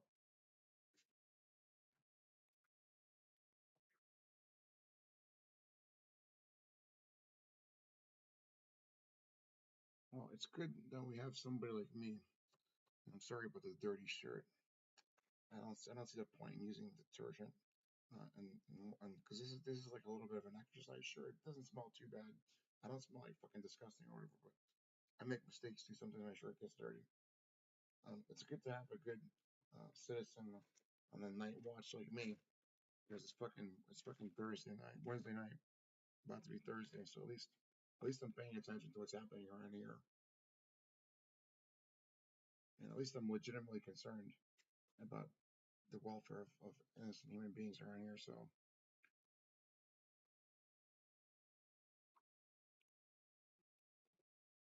I guess even though I'm still suffering quite a lot, at least I'm doing something to try and help others. I want to have my meal and then maybe just relax and listen to some music or whatever, and just stay here with Raleigh because I'm a little concerned about um, even sleeping in that bedroom for right now.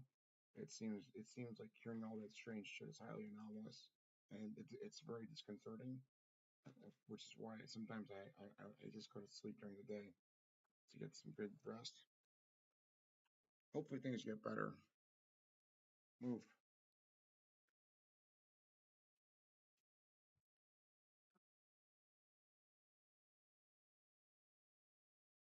You were in?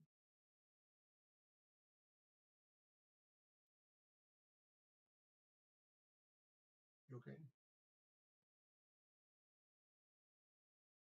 Fine.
Here's my meal. Um, Mostly vegetables. The only problem that I didn't like about it is there's not enough viscosity. Um, it's a little runny, but it's okay. It's good. Cream and mushroom sauce reduction. We got some like a little bit of ketchup in there and some marinara sauce mixed in. Honey, a lot of spices. Really good. It's delectable. This tastes so good. It doesn't look very appealing, but it does delicious. Oh, I love it.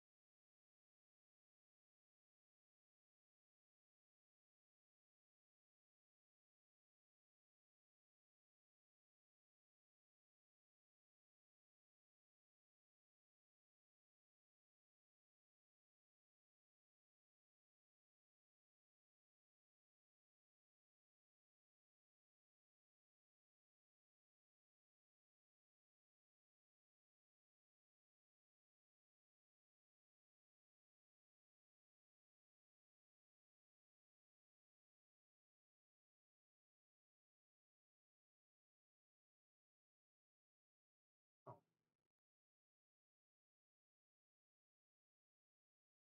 very good. They want to have a nice delectable treat. Some some jam and some fruit mix.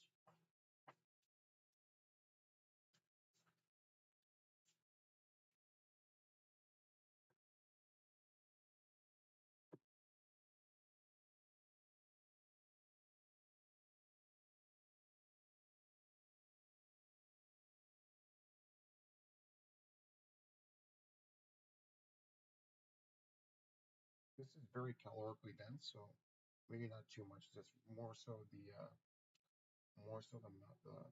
the fruits in the freezer. That's good too.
So we're gonna mix some blueberries, raspberries, and strawberries, and with a nice jam.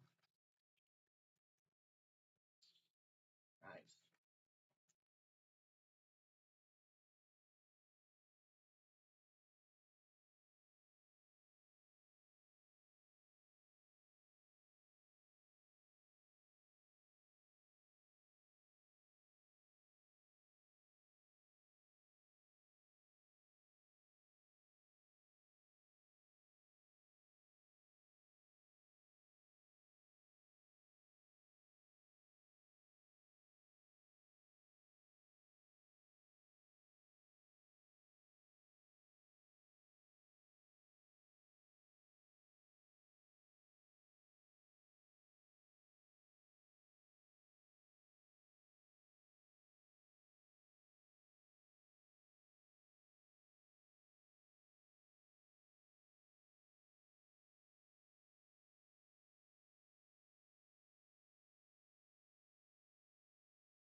It's blueberry.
am I reading about on my phone? I'm reading about the story of John Proctor uh, from Salem, Massachusetts, during the Salem witch trials. I was just curious about what historically happened to him. If you ever saw that play or the movie The Crucible or read about it, those were based on historical figures and a historical event concerning religious hysteria, but similar things happening nowadays. But I believe there's probably some merit to maybe some anomalous stuff that happened back then too, in terms of evil satanic stuff. So I'm just curious.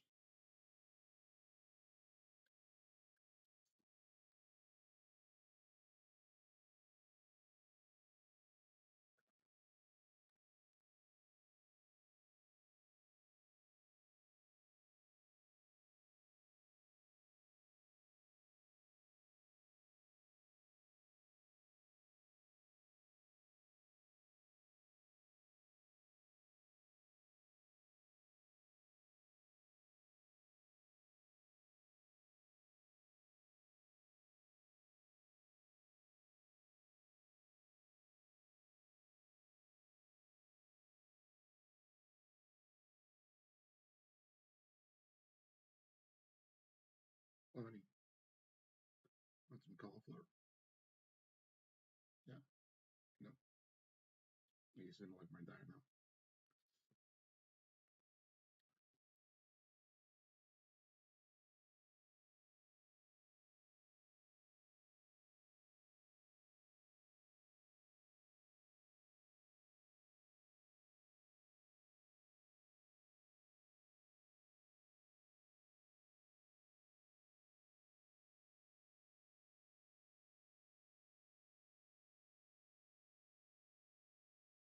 Riley, do you need to use the bathroom? You need to use the bathroom, honey? Okay, we're not going outside tonight. Tomorrow we'll go outside, okay? It's gonna be a nice day tomorrow, okay? I love you. You know you're a good girl, right? Gaining a little weight though. I think you're eating too many animals outside. I told you not to do that.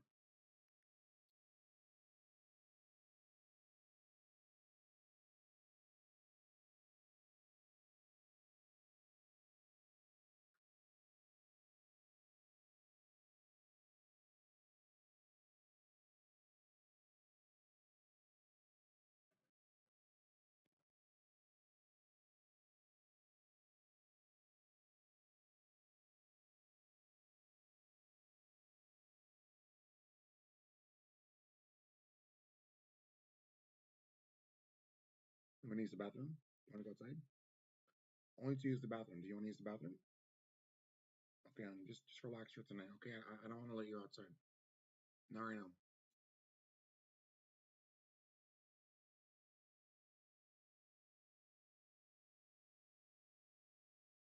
Yeah, just relax, honey.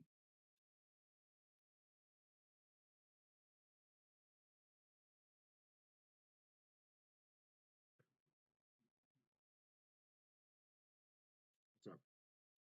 How you doing? You wanna go outside? You want a treat? No.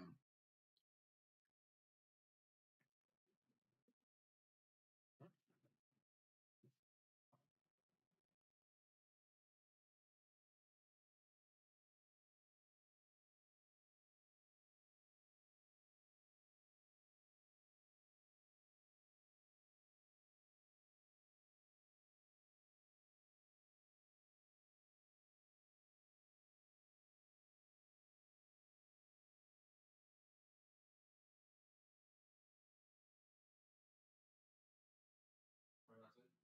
Wanna use the bathroom? Only to use the bathroom. You need to go use the bathroom.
You understand?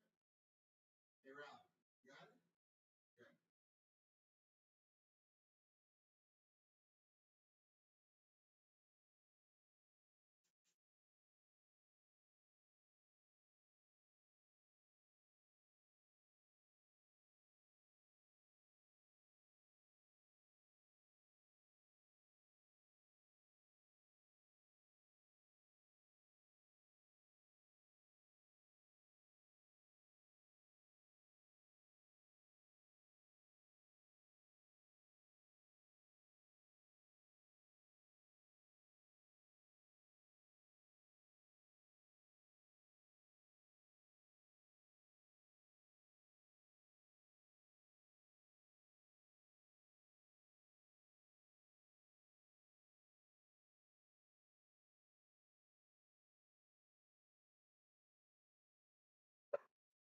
Hey, stop. Come on. You want a treat? No. Stop. That's not gonna happen. Go.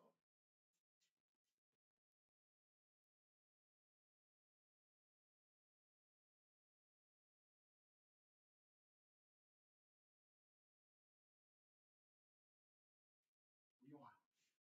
You want a treat? No. That's not gonna happen. You know what I'll say? Oh, do you need to use the bathroom? Do you want to use the bathroom? Bathroom? You want to use the bathroom? Do you want to use the bathroom? Or would you want a treat? No.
you stop torturing me?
Still think I'm gonna be? You still think I'm gonna forgive you?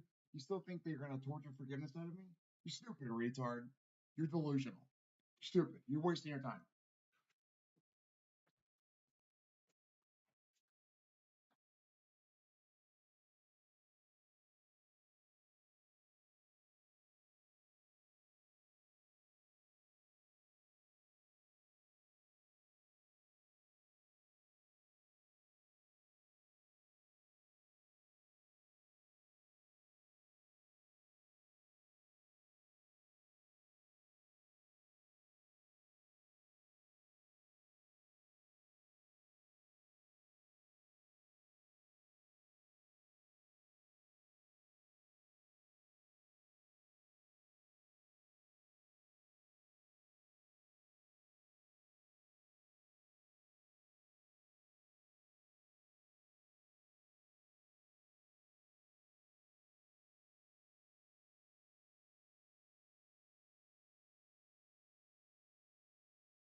Testing. All right, cool. Good.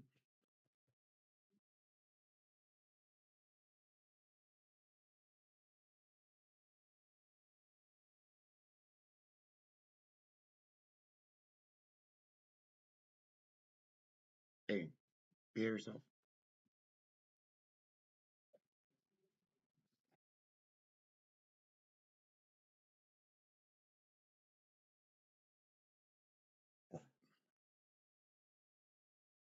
You all right? You want to use the bathroom? You want a treat? Nope. You got to behave yourself. Nope, it's not gonna work with me. Nope.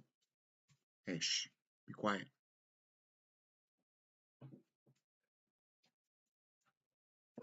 Shh. Hey, be quiet. You want a treat?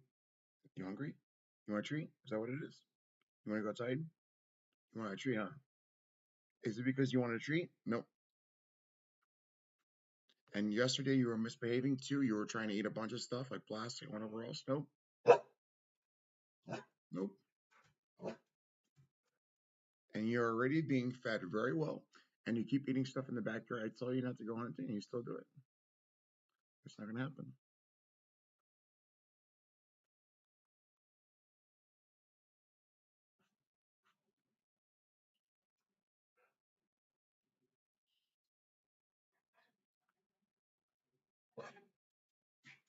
Nope. It's not gonna happen. Don't give me your temper tantrum because I love you, so that's not gonna happen.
You gonna behave yourself?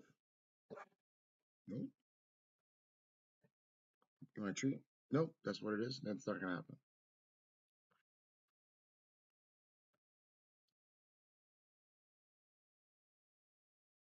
Good. Behave yourself.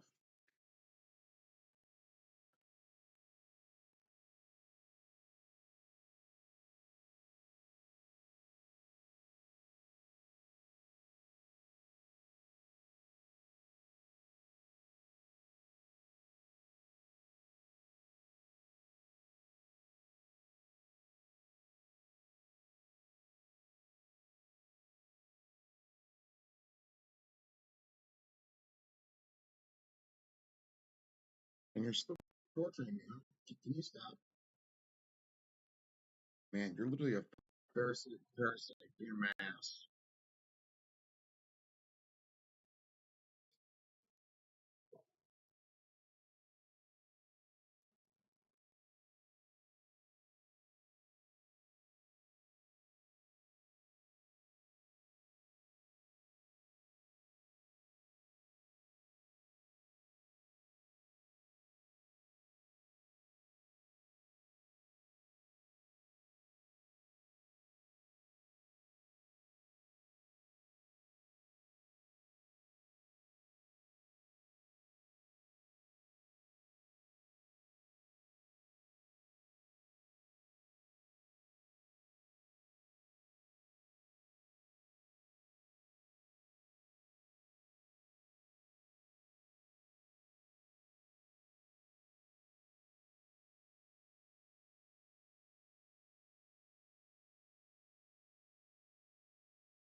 Have you? You know what's right?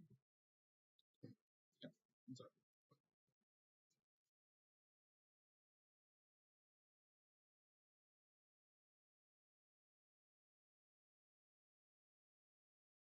Shit.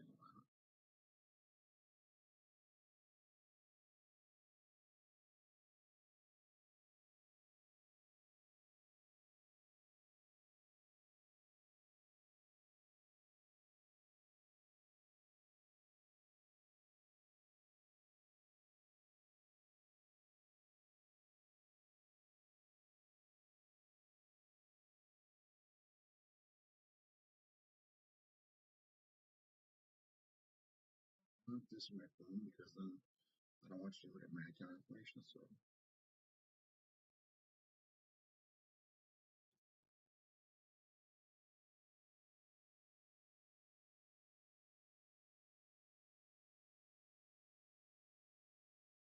I've been telling you that I'm not going to forgive you for years, and you still think I'm going to forgive you? There's no way that you're not just trying to provoke me, right? There's no way you delusionally believe that I'm going to forgive you, right?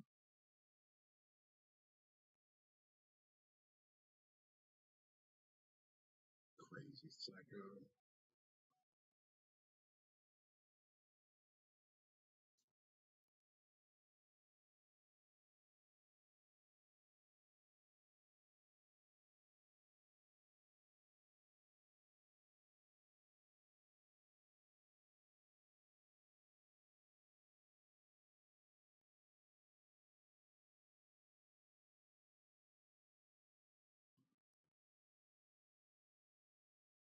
Funny.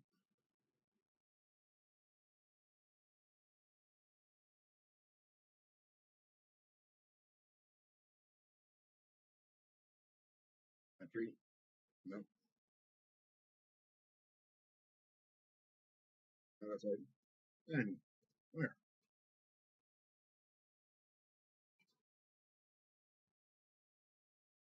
Wait, relax. Oops. Be quiet. Be quiet. Behave yourself. Stop doing that. You're causing yourself to get anxious and stressed over no reason. So, shh. Be quiet. Okay. Be quiet. Behave yourself. You're gonna calm down eventually.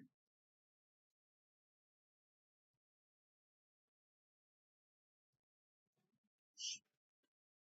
My treat? Is that what it is? Nope. Only when you deserve it. Only when you behave yourself. And today you were misbehaving a lot. No. I'll give you a treat when you deserve it. Not now. No. Sorry, honey. I love you, but you have a dessert. You can't give me a temper tantrum. Come here, honey. Give you some love instead. Yeah, come on. Come on, baby. My dog, I love you. Oh, yeah, honey. You just love. You're a dog. Yeah, I think. You okay? Oh, yeah, I love you.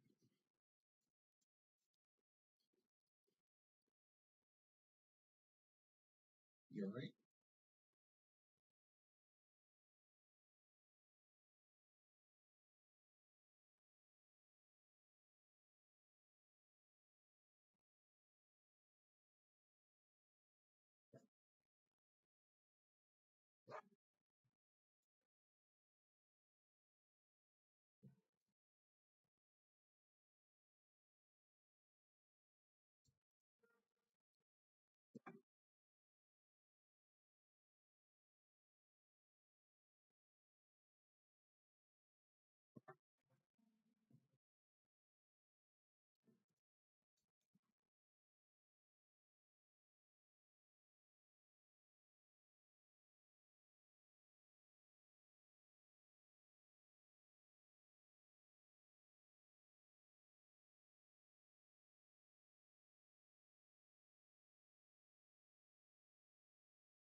That's a good question. Um, my stove is very old, so 22 years old, and there's a short circuit in the top layer, in the top section of the stove. So that's a fire hazard. So um, the capacitors are still discharging, but they have like almost no energy left in them. So it's no longer a hazard, but that thing needs to be replaced because the entire thing is probably just a ticking time bomb for short circuits and whatever else, and so on and so forth. It's not really worth repairing. It depends. I don't know. I guess I could disassemble it, but I'm not an expert electrician, so I would have to do some more thorough inspection. But then again, it's a very large electric stove. That's going to require so much work, so whatever. It's my father's stove, but it's his property, so. But I told him, listen, that's a fire hazard, so that's good that I noticed that.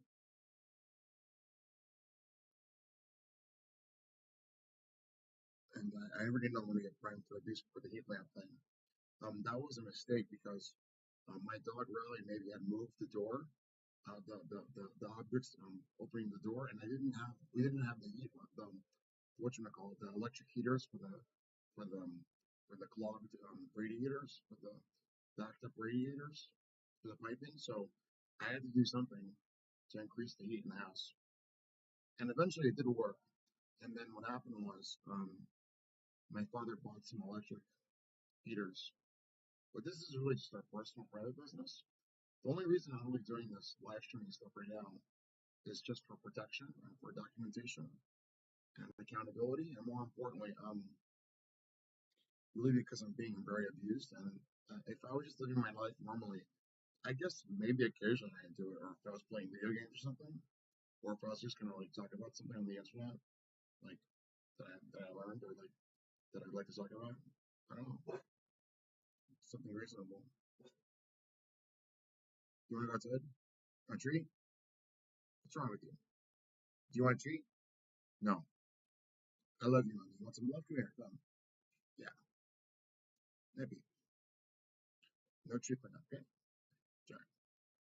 Need a baby or something? Yeah, be good. You need a baby. You know, you want a treat, honey. How about your love is Jen? Your best friend. Like, shh. Hey,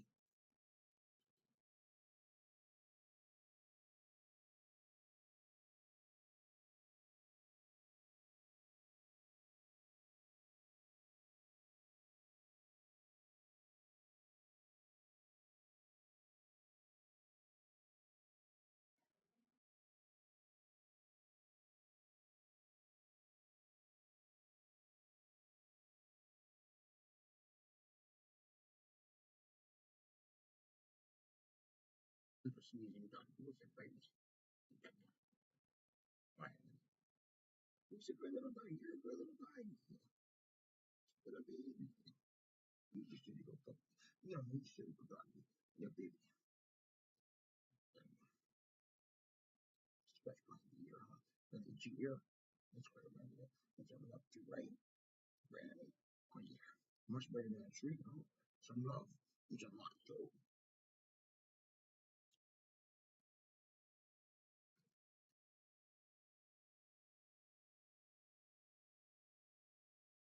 Family.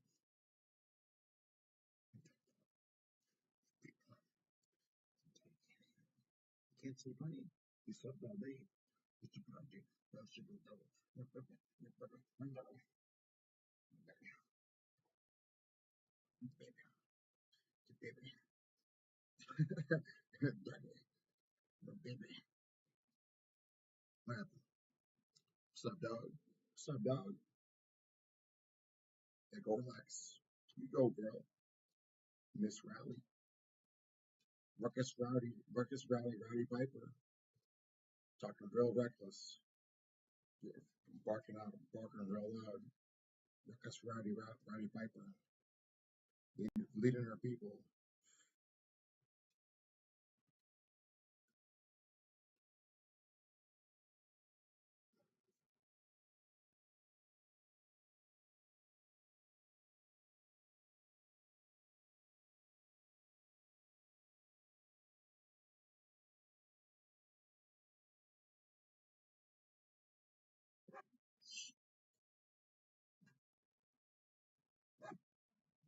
Want a treat? Want to go outside? Hmm. You want to use the bathroom? Do you want to use the bathroom? Do you want to use the bathroom? Bathroom? The bathroom? Bathroom? Yeah, do you use the bathroom? No, no. So that way, so you have to.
Hey, go sit down on the couch.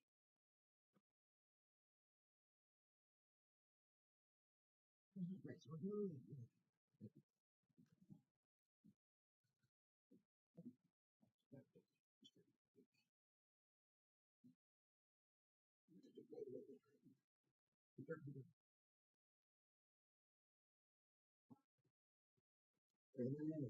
Use his face. Give us his face. Okay. Okay. Oh, oh, yeah. Okay. Oh, you can't believe it. No harm.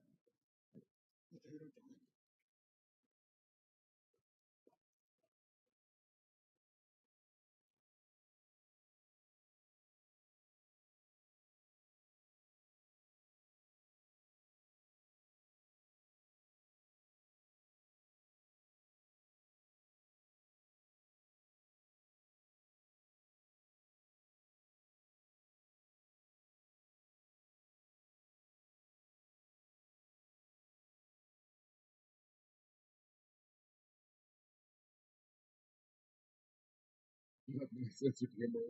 You can clearly tell I'm very intelligent. It's not any nuance. You're lucky that you get some comedic relief like that for free. It just comes out of your ass sometimes. I never even think about it. Oh, my baby. She just told me that she loves me. Why? I love you too, honey. I want to be your best friend. No, no, no. You love me.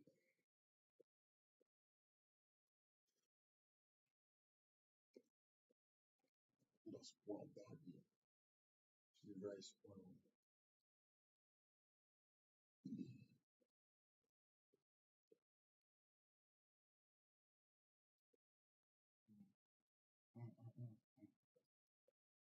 I'll go spot this. Give me 1 second.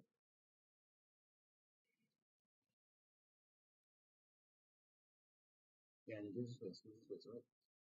You ask me telepathically, why don't I invite my neighbors like over just to hang out sometimes?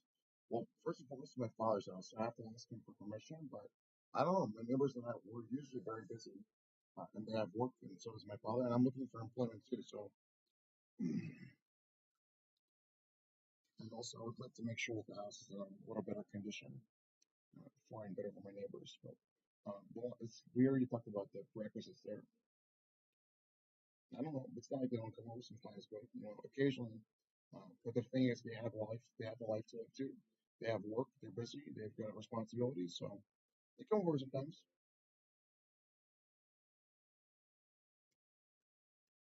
and vice versa too, I guess. But we're pretty busy. You seem to forget that almost everyone on earth has at least a 40-hour job work week, and they have responsibilities. They have to take care of themselves. And that applies to me too. And I'm not looking to be, a telepathic, punching bag or rape victim for the rest of my life. I'm looking to get a job. I'm looking to do some good work with my life.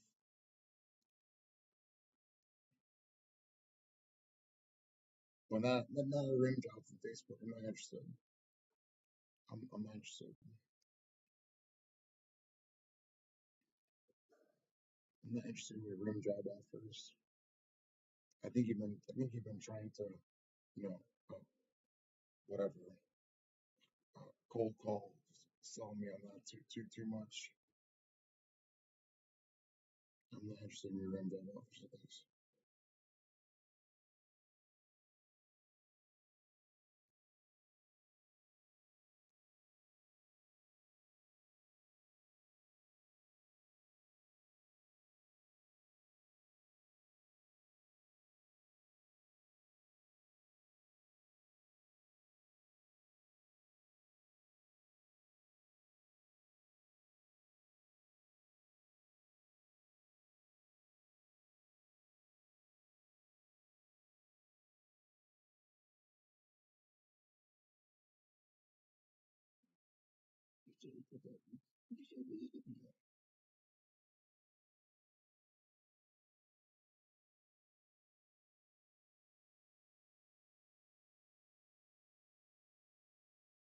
Mm,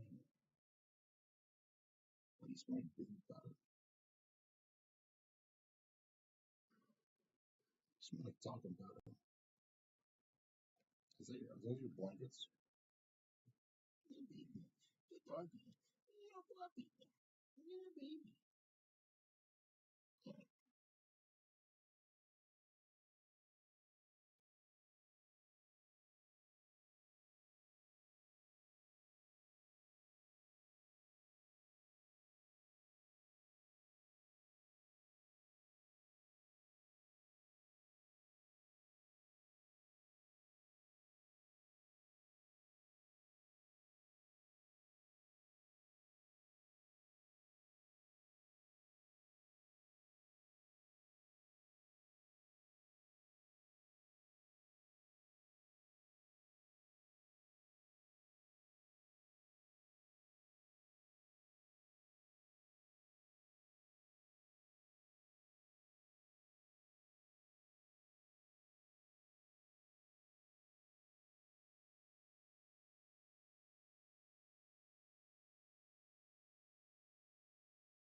Just a little dog.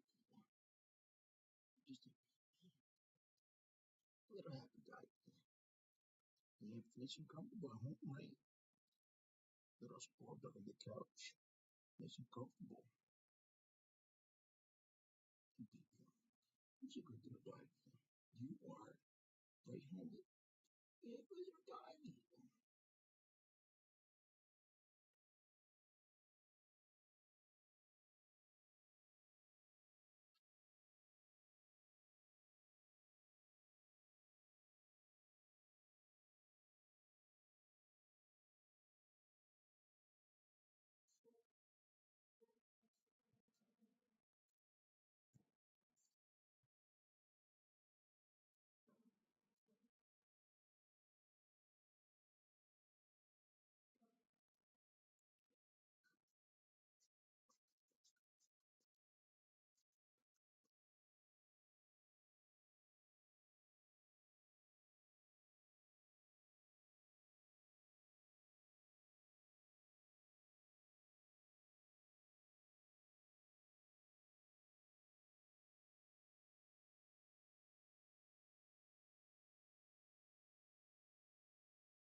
No joking. Baby. It's a cookie dog. My reality. You can't sleep. I'm sure why. I'm sure for you. Your best friend is here. Your teeth look good. Your teeth are in good shape. You good doggy. Baby. Okay.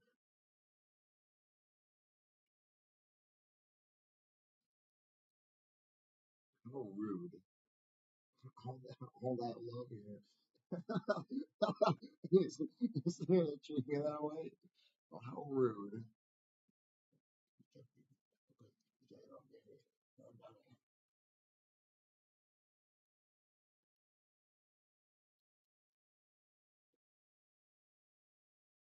She just a she's just a little boy.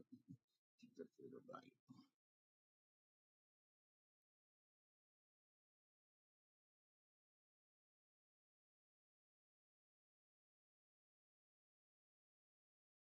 I'm gonna go lay down. I'm gonna go lay down.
Honey, where's the bathroom?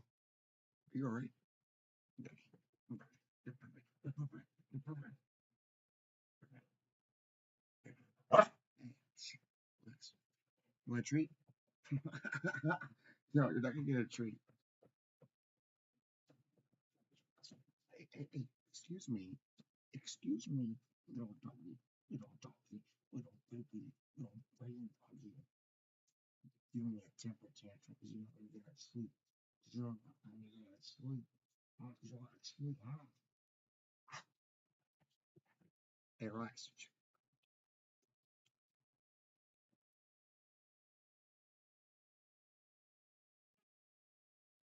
Stop it. Stop.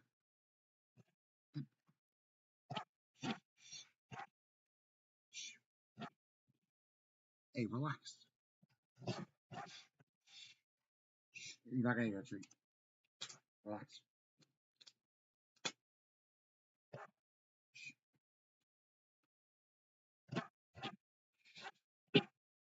Riley, shut up.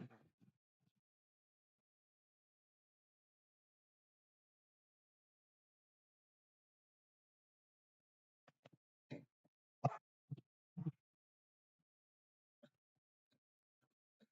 you gotta relax.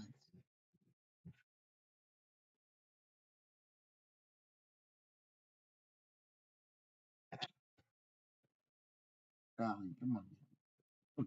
Excuse me. Riley. Honey. Hey, shh. Wanna use the bathroom? You wanna go outside? Wanna go outside? I think you wanna go on, so you know.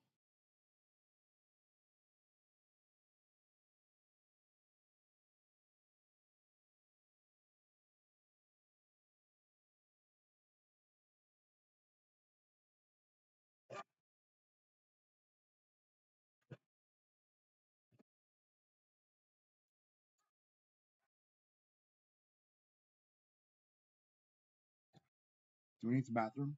Bathroom? Who needs the bathroom? Who needs the bathroom? Who needs the bathroom? No. Only thing needs to use the bathroom.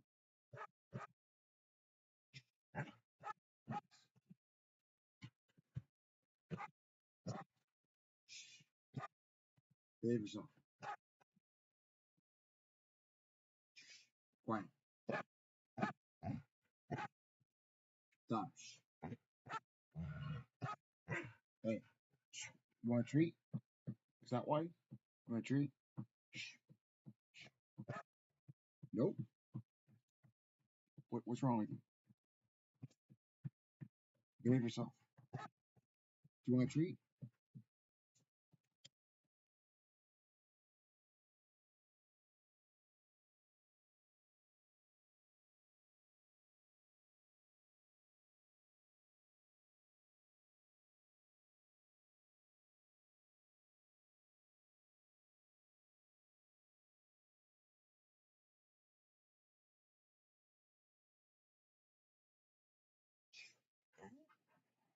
You want to go outside? You want to go outside? Do you want to use the bathroom? You want a treat? No, no, no. Hey, behave yourself. Shut up. Behave yourself.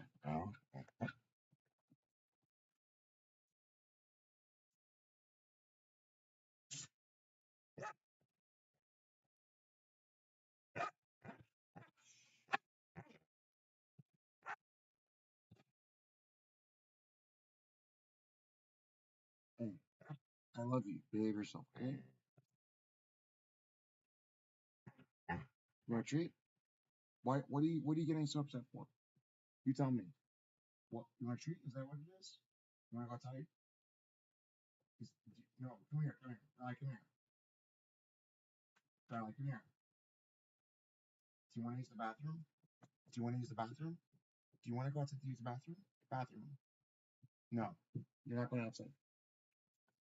Shh. Behave yourself. Relax.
Dude, this is some fucking shit that I would see on 4chan, bro.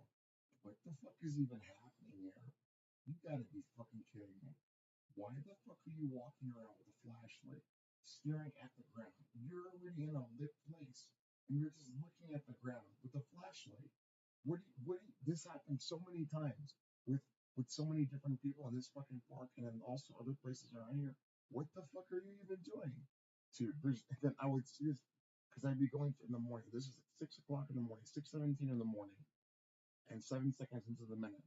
This was on the 11th. This was yesterday, 2 days ago. I was like, dude, you gotta be fucking kidding me. I was like, dude, there's no way this is supposed to make sense. And I tried to gather evidence without being suspicious. And I was like, you gotta be kidding me, right? And I have a bunch of copies of a bunch of evidences like those.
it's trippy as fuck that these people walking around with the flashlights and stuff are like part of a fucking interdimensional invasion or whatever.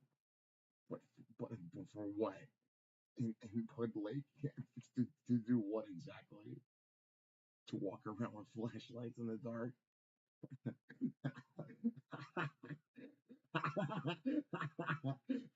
you came you came all the way from another dimension, straight out of another dimension, to walk around Turkey Brook Park at 6 o'clock in the morning and look at the ground with a flashlight. What are you looking for exactly? Are you panning for gold or something? Wrong place, wrong time, wrong dimension. Get the hell out of here. There's nothing there.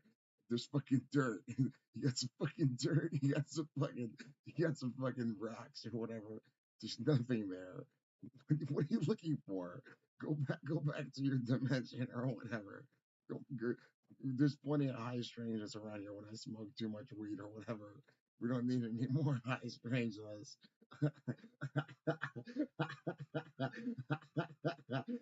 What the fuck are you gonna do exactly? Yeah, I'm a fucking shape shifting entity that came from another dimension that looks like one of your neighbors from Bud Lake, and I'm invading your dimensional reality. But what I came here to do was walk around with a flashlight and stare at the ground at 6 o'clock in the morning in Turkey Brook Park, or like on Flanders Drakesdale Road or Mount Olive Road or whatever, and then stare at the ground and then do nothing, or just keep staring at the ground, looking at rocks and dirt or whatever, which doesn't make sense. Where does the plausible deniability come in? Are you trying to surveil the dimension that you survey the dimension that you came to invade, where you're just gonna stare at the ground? Because if you're gonna invade this dimension, you might as well look at somebody like me and then make an assessment of me, because the rocks are not gonna do anything to you. There's nothing to invade another dimension for. What are you doing exactly? And dude, I saw that happening like almost like 5 or 6 times in the past 5 or 6 months. And I was like, dude, there's no way that this makes sense. Even in like Turkey Brook Park, what the fuck are you gonna be doing? Walking around in circles, staring. But see, when I'm walking around there, I'm exercising, and that's already a given because I have like a bunch of weight on me or whatever else, and I don't stare at the ground. Like I look normally. Like if I need to stare, if I need to look at the ground for like impediments or things that I might trip on, I look at the ground occasionally. I don't just stare at the ground with a flashlight and walk around staring at the ground and then like at 6 o'clock in the morning. And then what happens is those people, they don't even have like any trace of even being there. They just disappear. I'm like, what the fuck is even happening? So I'm every time I try to gather evidence, I try and make sure that I'm as discreet as possible and I'm not obvious. And then it's like, what the fuck are these people doing? And then one of my other videos that I recorded was deleted by accident, I guess, or something happened to it. But it was in Turkey Brook Park too, and it was in like a corner of the park, and the guy was just staring at the ground, and he was walking around staring at the ground, and he wasn't even looking up with a flashlight, he's staring at the ground, and I was like, "What are you even doing?" And I was right there at a distance. I must have been like, gee, maybe like 2,000 or 2,500 feet away from him. So like I don't know, that's like an eighth of a click or something, right? So or like a fourth of a click. And then I was staring at him, and then I was recording him, and then I just moved on with my exercise, so I wouldn't arouse any suspicion, whatever that was. And I was like, dude, there's no way that's supposed to make sense. You're walking around in circles, and you're just staring at the ground with a flashlight, but looking for what? Just doing what exactly? At the same time, fucking UFOs are flying around, and fucking and there's dense fog where you can't even walk 2 feet without even seeing anything. You can't even go to work because there's too much fog.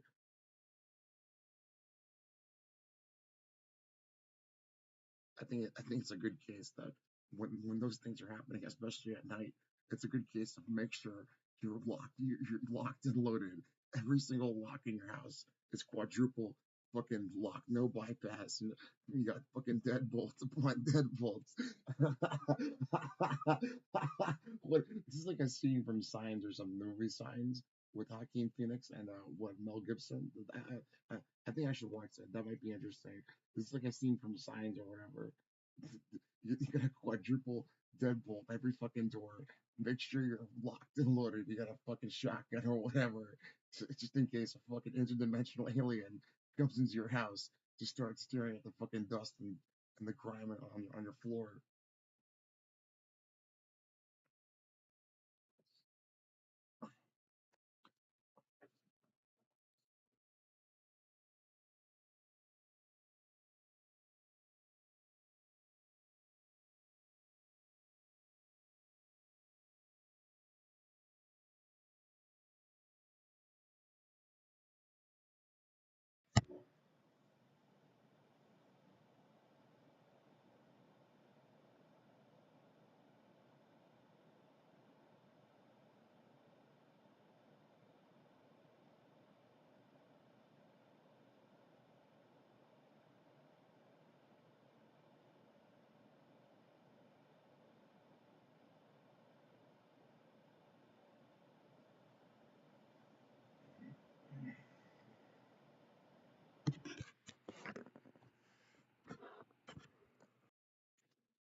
Is that what I do?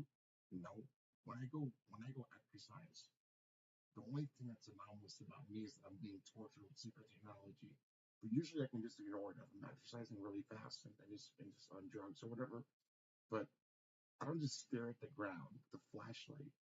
If I'm gonna like use a flashlight and then like walk around at night or whatever, I'm gonna be vigilant in terms of looking forward and looking around, and then sometimes looking at the ground for impediments or whatever, but not consistently walking hundreds upon hundreds of feet for fucking minutes upon minutes straight, just staring at the ground with a flashlight and then not looking at anything else, as if I'm looking for fucking gold or a fucking treasure in the middle of Turkey Brook Park where there's nothing there but rocks on the fucking asphalt. What do you expect's gonna be there? A fucking treasure chest full of gold?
See, this is the kind of stuff that I think about when I see that stuff, and I'm very, very cautious about even gathering evidence, and I make sure to make it as discreet as possible without getting caught, and to not attract any attention because that's highly anomalous behavior, and that's slightly terrifying to think that normal human beings are doing that.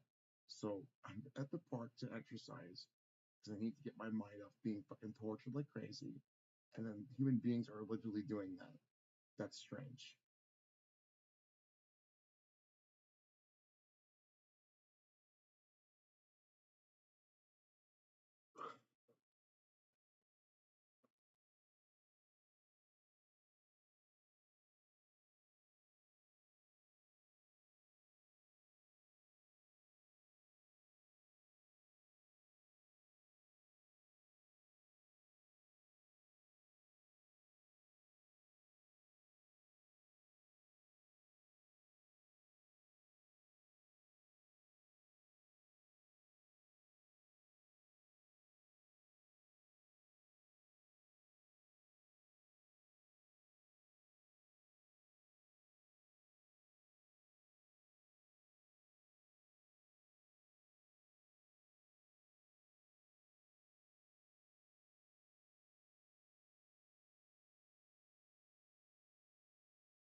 You hear that?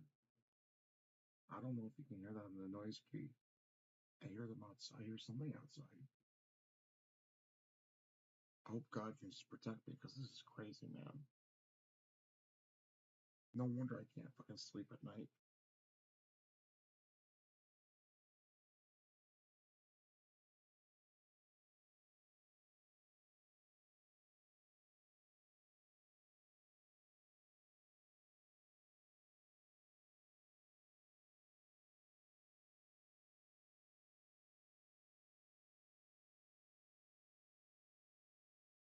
What the fuck is that?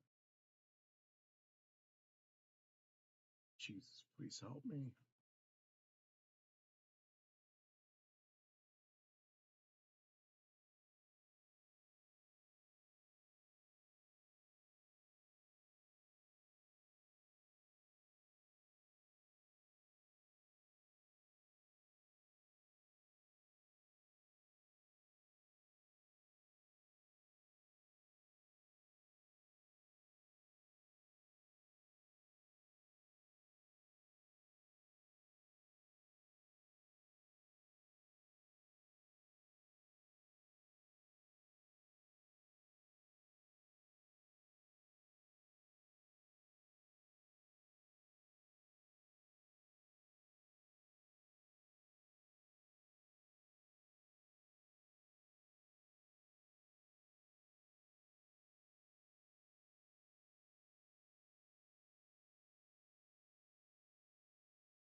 There's no way that the voice makes sense. You're just staring at the ground. flashlight, looking for light. And I'm like, fucking UFOs are flying around. Fucking, there's dead spot where you can't even walk 2 feet without even seeing anything. Saying you can't even go to work because there's too much fog.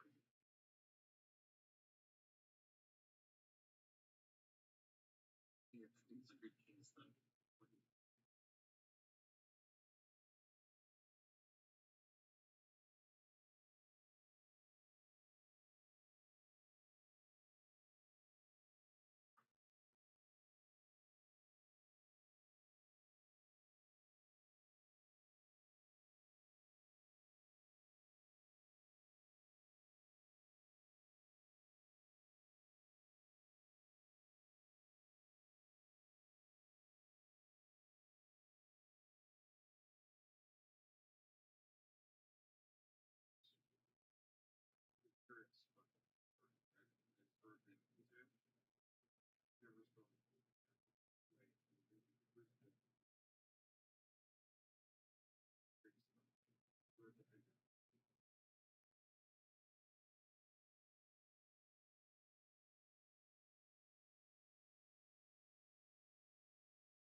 That was me, Riley. Relax.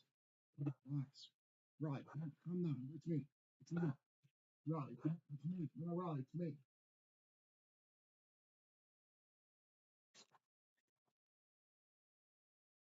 Riley, it's okay. It's okay. It's me.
Oh, ow.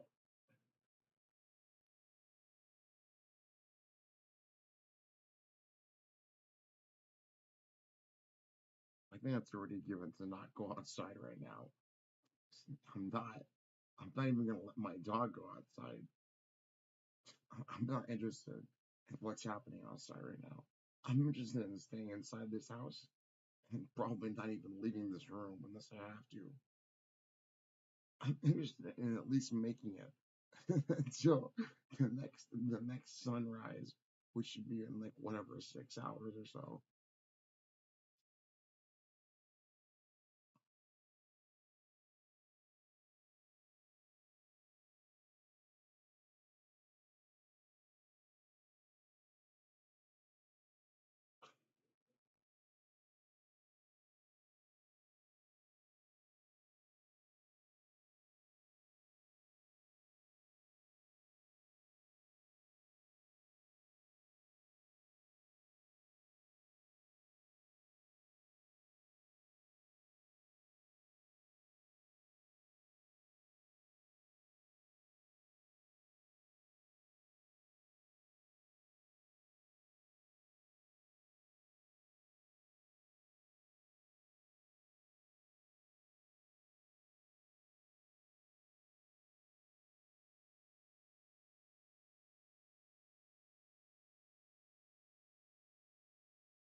seems to be nothing anomalous outside, but I was expecting it to get fucking jump scared or whatever. Listen, I don't know what the fuck is happening around here, but I'm definitely not interested in walking around, especially the park or whatever, and or leaving the property right now. But I do have to use the bathroom. I'll be right back.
Use the bathroom? No, we're not going to take him here. Come, come. Come inside, come, come. Come, Wendy, come. It's all right, come. Come here, come. Come around. Yeah. Just stay with me for tonight, okay? Sorry.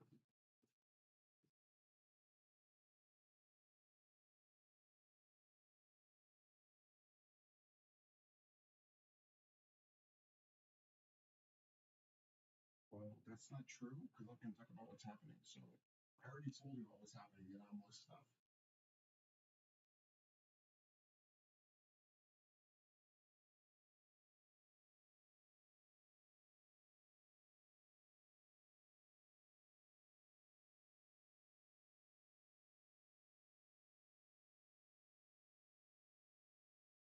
Well, wait. Concerning paranormal phenomena, well, I don't think you can do anything about that.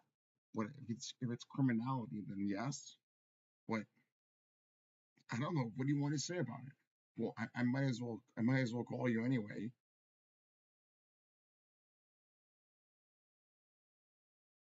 Well, no shit, you can't do anything about the paranormal phenomena. No shit.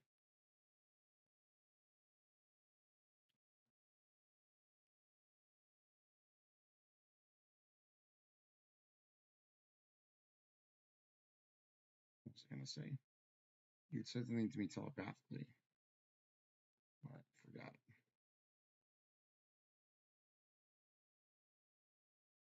Gee,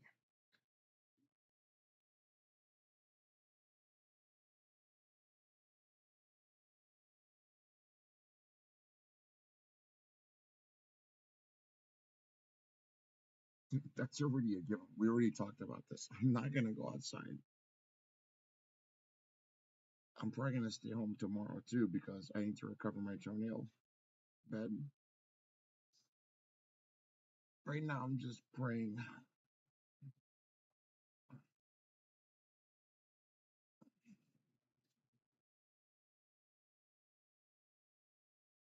I think even though my faith is very weak in whatever God or divine intervention, I'm still gonna pray for it anyway.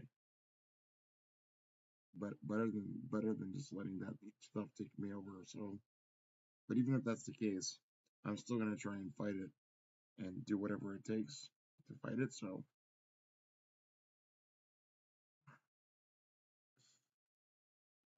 Oh yes, you were telling me that nothing paranormal is happening, but that's not true. That's not the case. And like for example, like the past few nights, I've been hearing strange noises like that are not like the plumbing in my house or whatever else, like guttural sounds, kind of like coming from outside, like something groaning or whatever. And it's not like an animal or something. It's like an apparition, like kind of like a wraith or something, kind of groaning, something like that. I don't know what it is.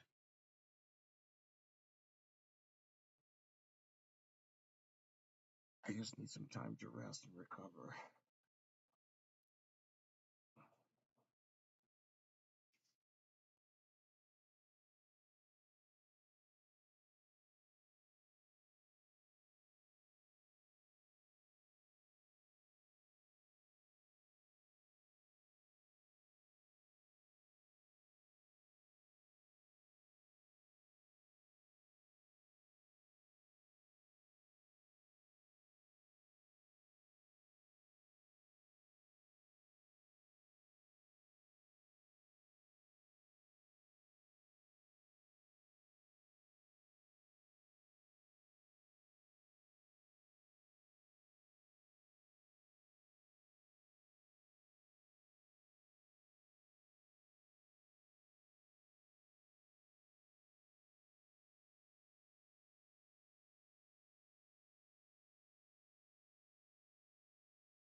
Mhm.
Stay strong.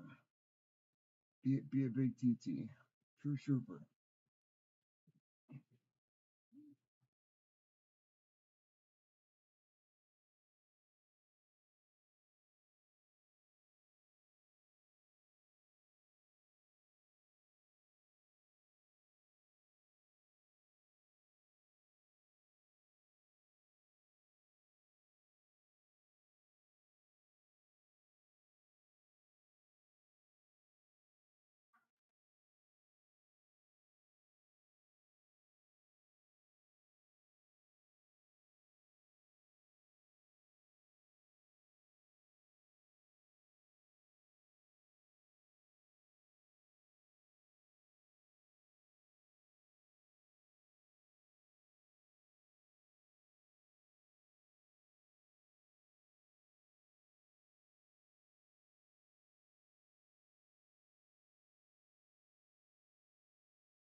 Jesus fuck Christ.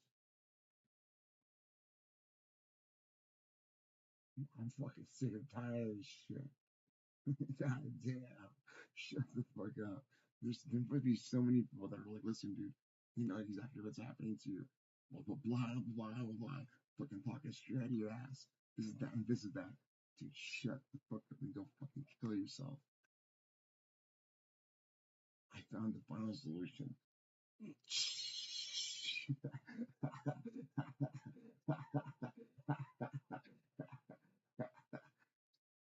Means they cattle brand you because you're a fucking loser. That mark of the beast, which is a fucking basically a sign that you're an asshole. Like it's an asshole right on your flag with an L circumscribed right in the middle. And it needs to be cattle branded right in your forehead.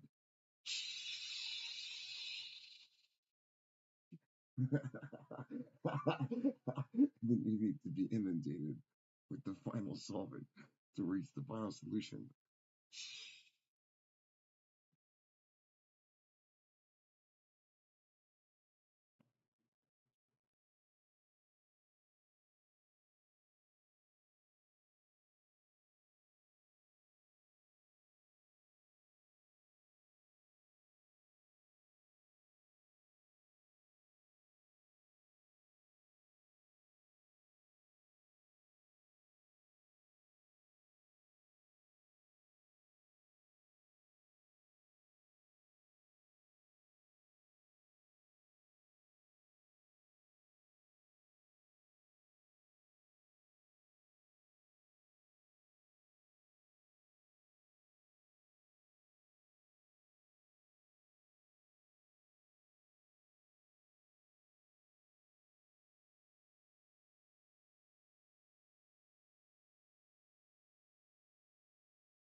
Mm.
Low degrees to minus.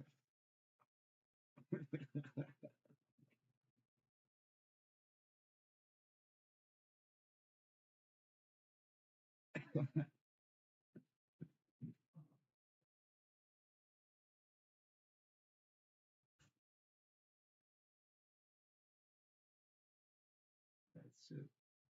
That's how Mr. Big John saved the day. He called it for what it is. And it is on minus two.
niggers to my ass.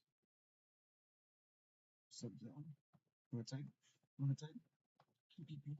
Beep beep beep beep beep. Hello, niggers to my ass. What's up? Hello, niggers to my ass. Oh, God, touch my ass. Clean my ass up, big boy. Hello, niggers to my ass.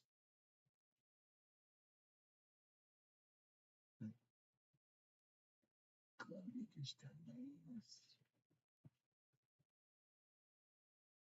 The secret passcode is no. You're gonna have to come here and type it yourself. Glow niggers type my anus. Mark Zuckerberg type my anus. Thanks for stealing my toilet paper. Don't lick my asshole clearly, boy. Don't lick my asshole clearly. Glow niggers type my anus.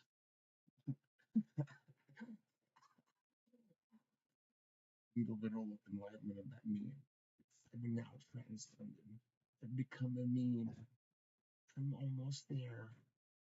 My life now has purpose and meaning. Glow niggers type my anus.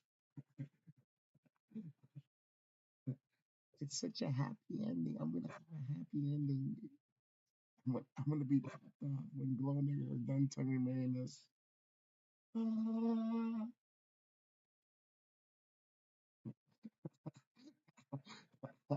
You see how he tongues my anus?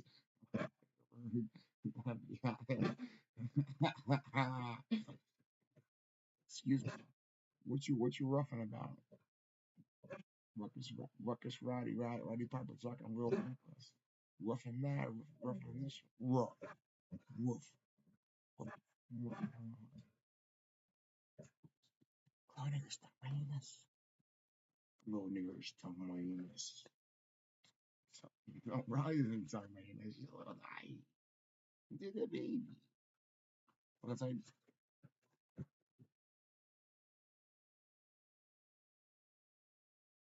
Glow niggers tongue my anus.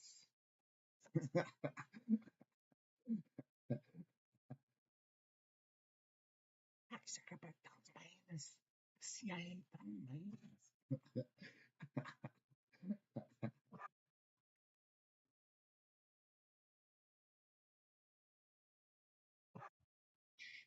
Wanna go outside? Relax. Wanna use the bathroom? Wanna use the bathroom? Hmm. Relax. Shh. Be quiet.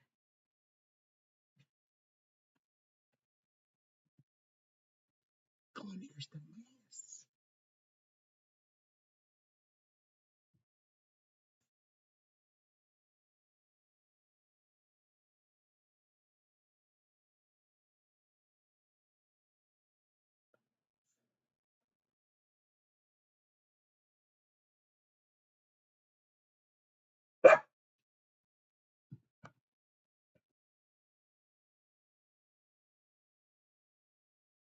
Wanna go outside? Oh, baby. Oh, baby. Glow niggers tongue my anus. The baby. Come on. Baby. Wanna go outside? Needs bathroom? Needs bathroom?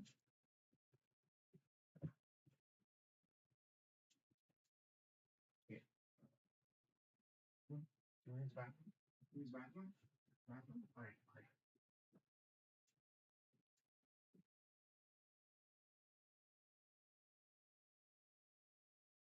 So, just use the bathroom, okay? Relax, relax, clean up, clean up. Needs bathroom.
Well, you asked me, is that what I want in terms of like the Christian eschatology of heaven on earth? Well, I guess so. Most certainly so. I don't want to live in pain and suffering anymore. I know that one day, in terms of regular life, when I die, I prefer to avoid that. But I guess just because I may want it doesn't mean that it's necessarily true. So I don't know. But I have faith that it could happen. Um, I don't know what to tell you because if that doesn't make you feel good, then sorry, unfortunately, you're gonna need to put your big boy pants on because a lot of things in life are probably not gonna make you feel good because you don't know if they're true or not. You don't know if things might turn out the way you wanted to turn out. So, um, I've already talked about this before. This is just another day for me, another day in life because it doesn't necessarily matter if I want it or not. I don't know why life is that way. So, especially concerning all the strange things happening now. So I have my weak faith, but I would rather have that, which is why I always pray to God, and I try to be good too. So I'm not perfect, but just another day. And things are pretty strange nowadays, especially around here. I think it's much better to have some faith in some other higher power that's good than to not. So, but then again, it is what it is. It's faith, so you have to believe, I guess. But see, in our time, we still have the opportunity to use our initiative and our free will and our imperative thereof to do quite good. So, mm, I don't know what to tell you. I don't know. Life is life. It is what it is. So, I'm ready to accept whatever may come. So, but I'm gonna defend myself, and I'm gonna try and do good as much as possible. I'm gonna try and avoid even being fresh too, if I can. But only if people get in my face because usually I wasn't particularly salacious. I would treat people with respect and whatever else. But you know what? This is the life lesson to not really abuse people because they don't want to be abused. So, you are cognizant of reality yourself. With me, that's not necessarily the case. I know that there could be some evil in the world, even in terms of relative terms, but it's probably not very much an absolute and a false dichotomy like you think.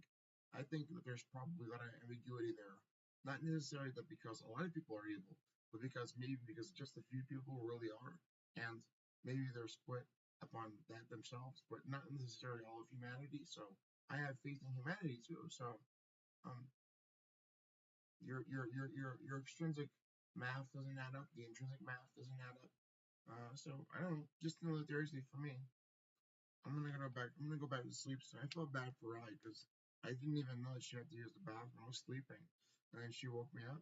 So whatever. Maybe she woke me up at the right time for her to go use the bathroom. So mm.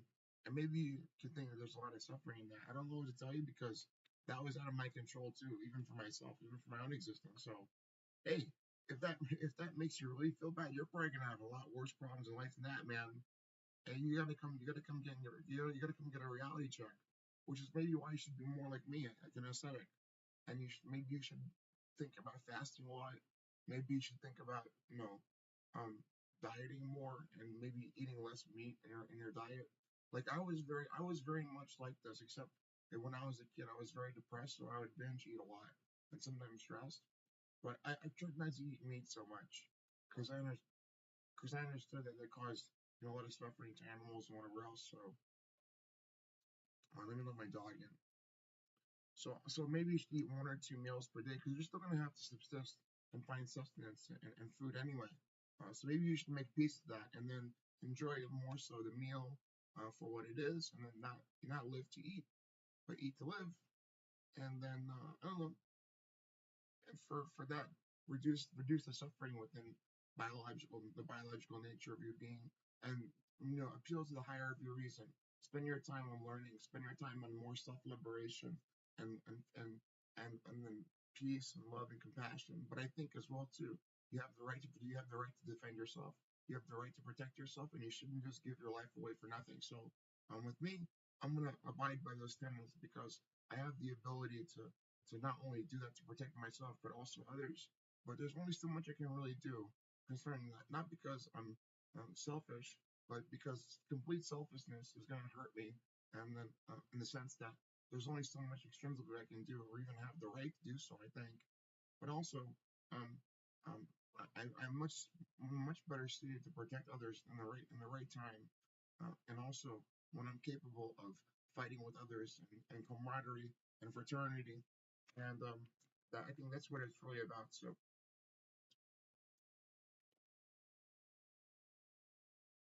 I own my dog, and I'm right back.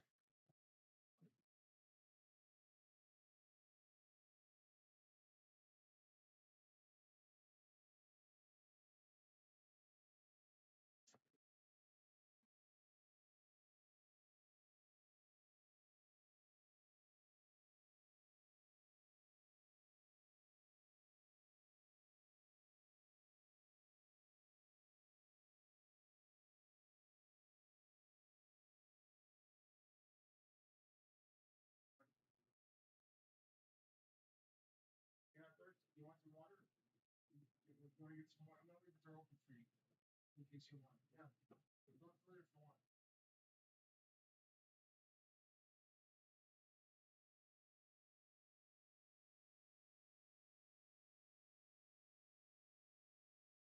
You want to get some water?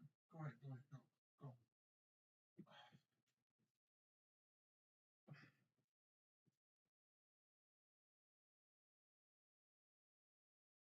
Okay. Oh, shit. I'm just gonna spend maybe a few more minutes live streaming, and I don't really intend for the voyeurism stuff. This is kind of awkward. Uh, so I'm an early morning riser, so let's see. What time did I start streaming? I think I got like total of 4 hours or 5 hours of sleep, something like that. More than that, so probably around 5.5, 6 hours at least good sleep, total sleep. So maybe tomorrow I'll take some naps or whatever else. I'm spending time healing my toe, and yeah, I think what really helped me last night was maybe going back more towards my faith, because it seems like this high strangeness, this really weird stuff, it doesn't seem to be good. So yeah, she was thirsty. So I think maybe you should have some faith in a higher power, a good power. If you believe in God, if you believe in something like the truth or the goodness of human beings, as whatever it may be to have, and that's some good faith, then I think maybe your prayers are going to be well founded and well heard. But see, I don't want to offer you things that I don't really know about in terms of false hope myself. So I don't know if that hurts your feelings. Then you need to come to terms with some things as a young man or as a young woman or somebody growing up and somebody in life. We're here just in the here and now, and one day it'll come to pass, presumably, because we don't really know about in terms of our lifetimes about this particular faith within and of itself. Um, but I'm not here to hurt your feelings or make you feel existentially dreadful. Let's just take it one day at a time, and then we'll see. And then hopefully, I think for the time being, if it's necessarily the case that that may never happen, or even if it does, for the time being, we should just try and resort to the civility and less violence and brutality and more love and compassion. But like I told you, I think you have the right to defend yourself. And if that makes things tenuous in the future, if things can no longer be, resourcefully recycled or whatever else, and we can't live in peace, then unfortunately, it seems like that seems like an inevitability. And I don't know what to tell you, because it doesn't give me a very good impression. It doesn't make me feel better. But I believe there's quite a lot of opportunity for us to salvage civilization. But whatever you want, it's going to be up to you. And then for humanity, the humanity that wants that, um, if you're going to be at loggerheads with them, they're most likely going to prevail, because for humans, there's quite a lot of sense of self-preservation and survivability. They probably don't want to suffer a fate worse than death, most certainly so, or die much sooner than their fate would inevitably call for it, even in terms of the expectation that somebody else is going to impose it on them. So um, it's unfortunate, but I'm not gonna take it lying down, and that's it. So I'm gonna be done for now. Just more of my thoughts. I got to sleep. I'm still pretty tired though, but one day at a time. I'm losing a lot of weight. That's pretty good. In the past 9 months, I lost around 90 pounds. So I'm feeling very good about myself. I'm feeling very good about being a good son to my father and my family. Um, Even though a lot of things are kind of tenuous, I'm feeling very good about upholding my half of my obligations, and also it's receiving in kind from a lot of good things too, without being too burdensome. So I feel very good about that, and I feel very good about how I'm using my time, even in my hour of suffering too. So okay, um, I'm sorry, this is not supposed to be like a fucking life story of like a movie or whatever. 9 hours of it. It's just to have an extra layer of deterrence and accountability, just in case something if something does happen to me, that maybe people who are gonna try and harass me and abuse me might think twice about it. So uh, and I'm not there to have a fucking heroic standoff or whatever. That's what I'm trying to avoid because in life that's probably not very well warranted in terms of facing brutality for what it is unnecessarily. So whatever. I think that's already a given. So okay, I'm an early morning riser, like I said, and I have things to do. You know what? Because I wasn't thinking straight, I forgot to brush my teeth last night, but it's not too much of a bad thing. I'm gonna see the dentist in April 4th or something, April 3rd. Okay, I'm still tired, but see you later.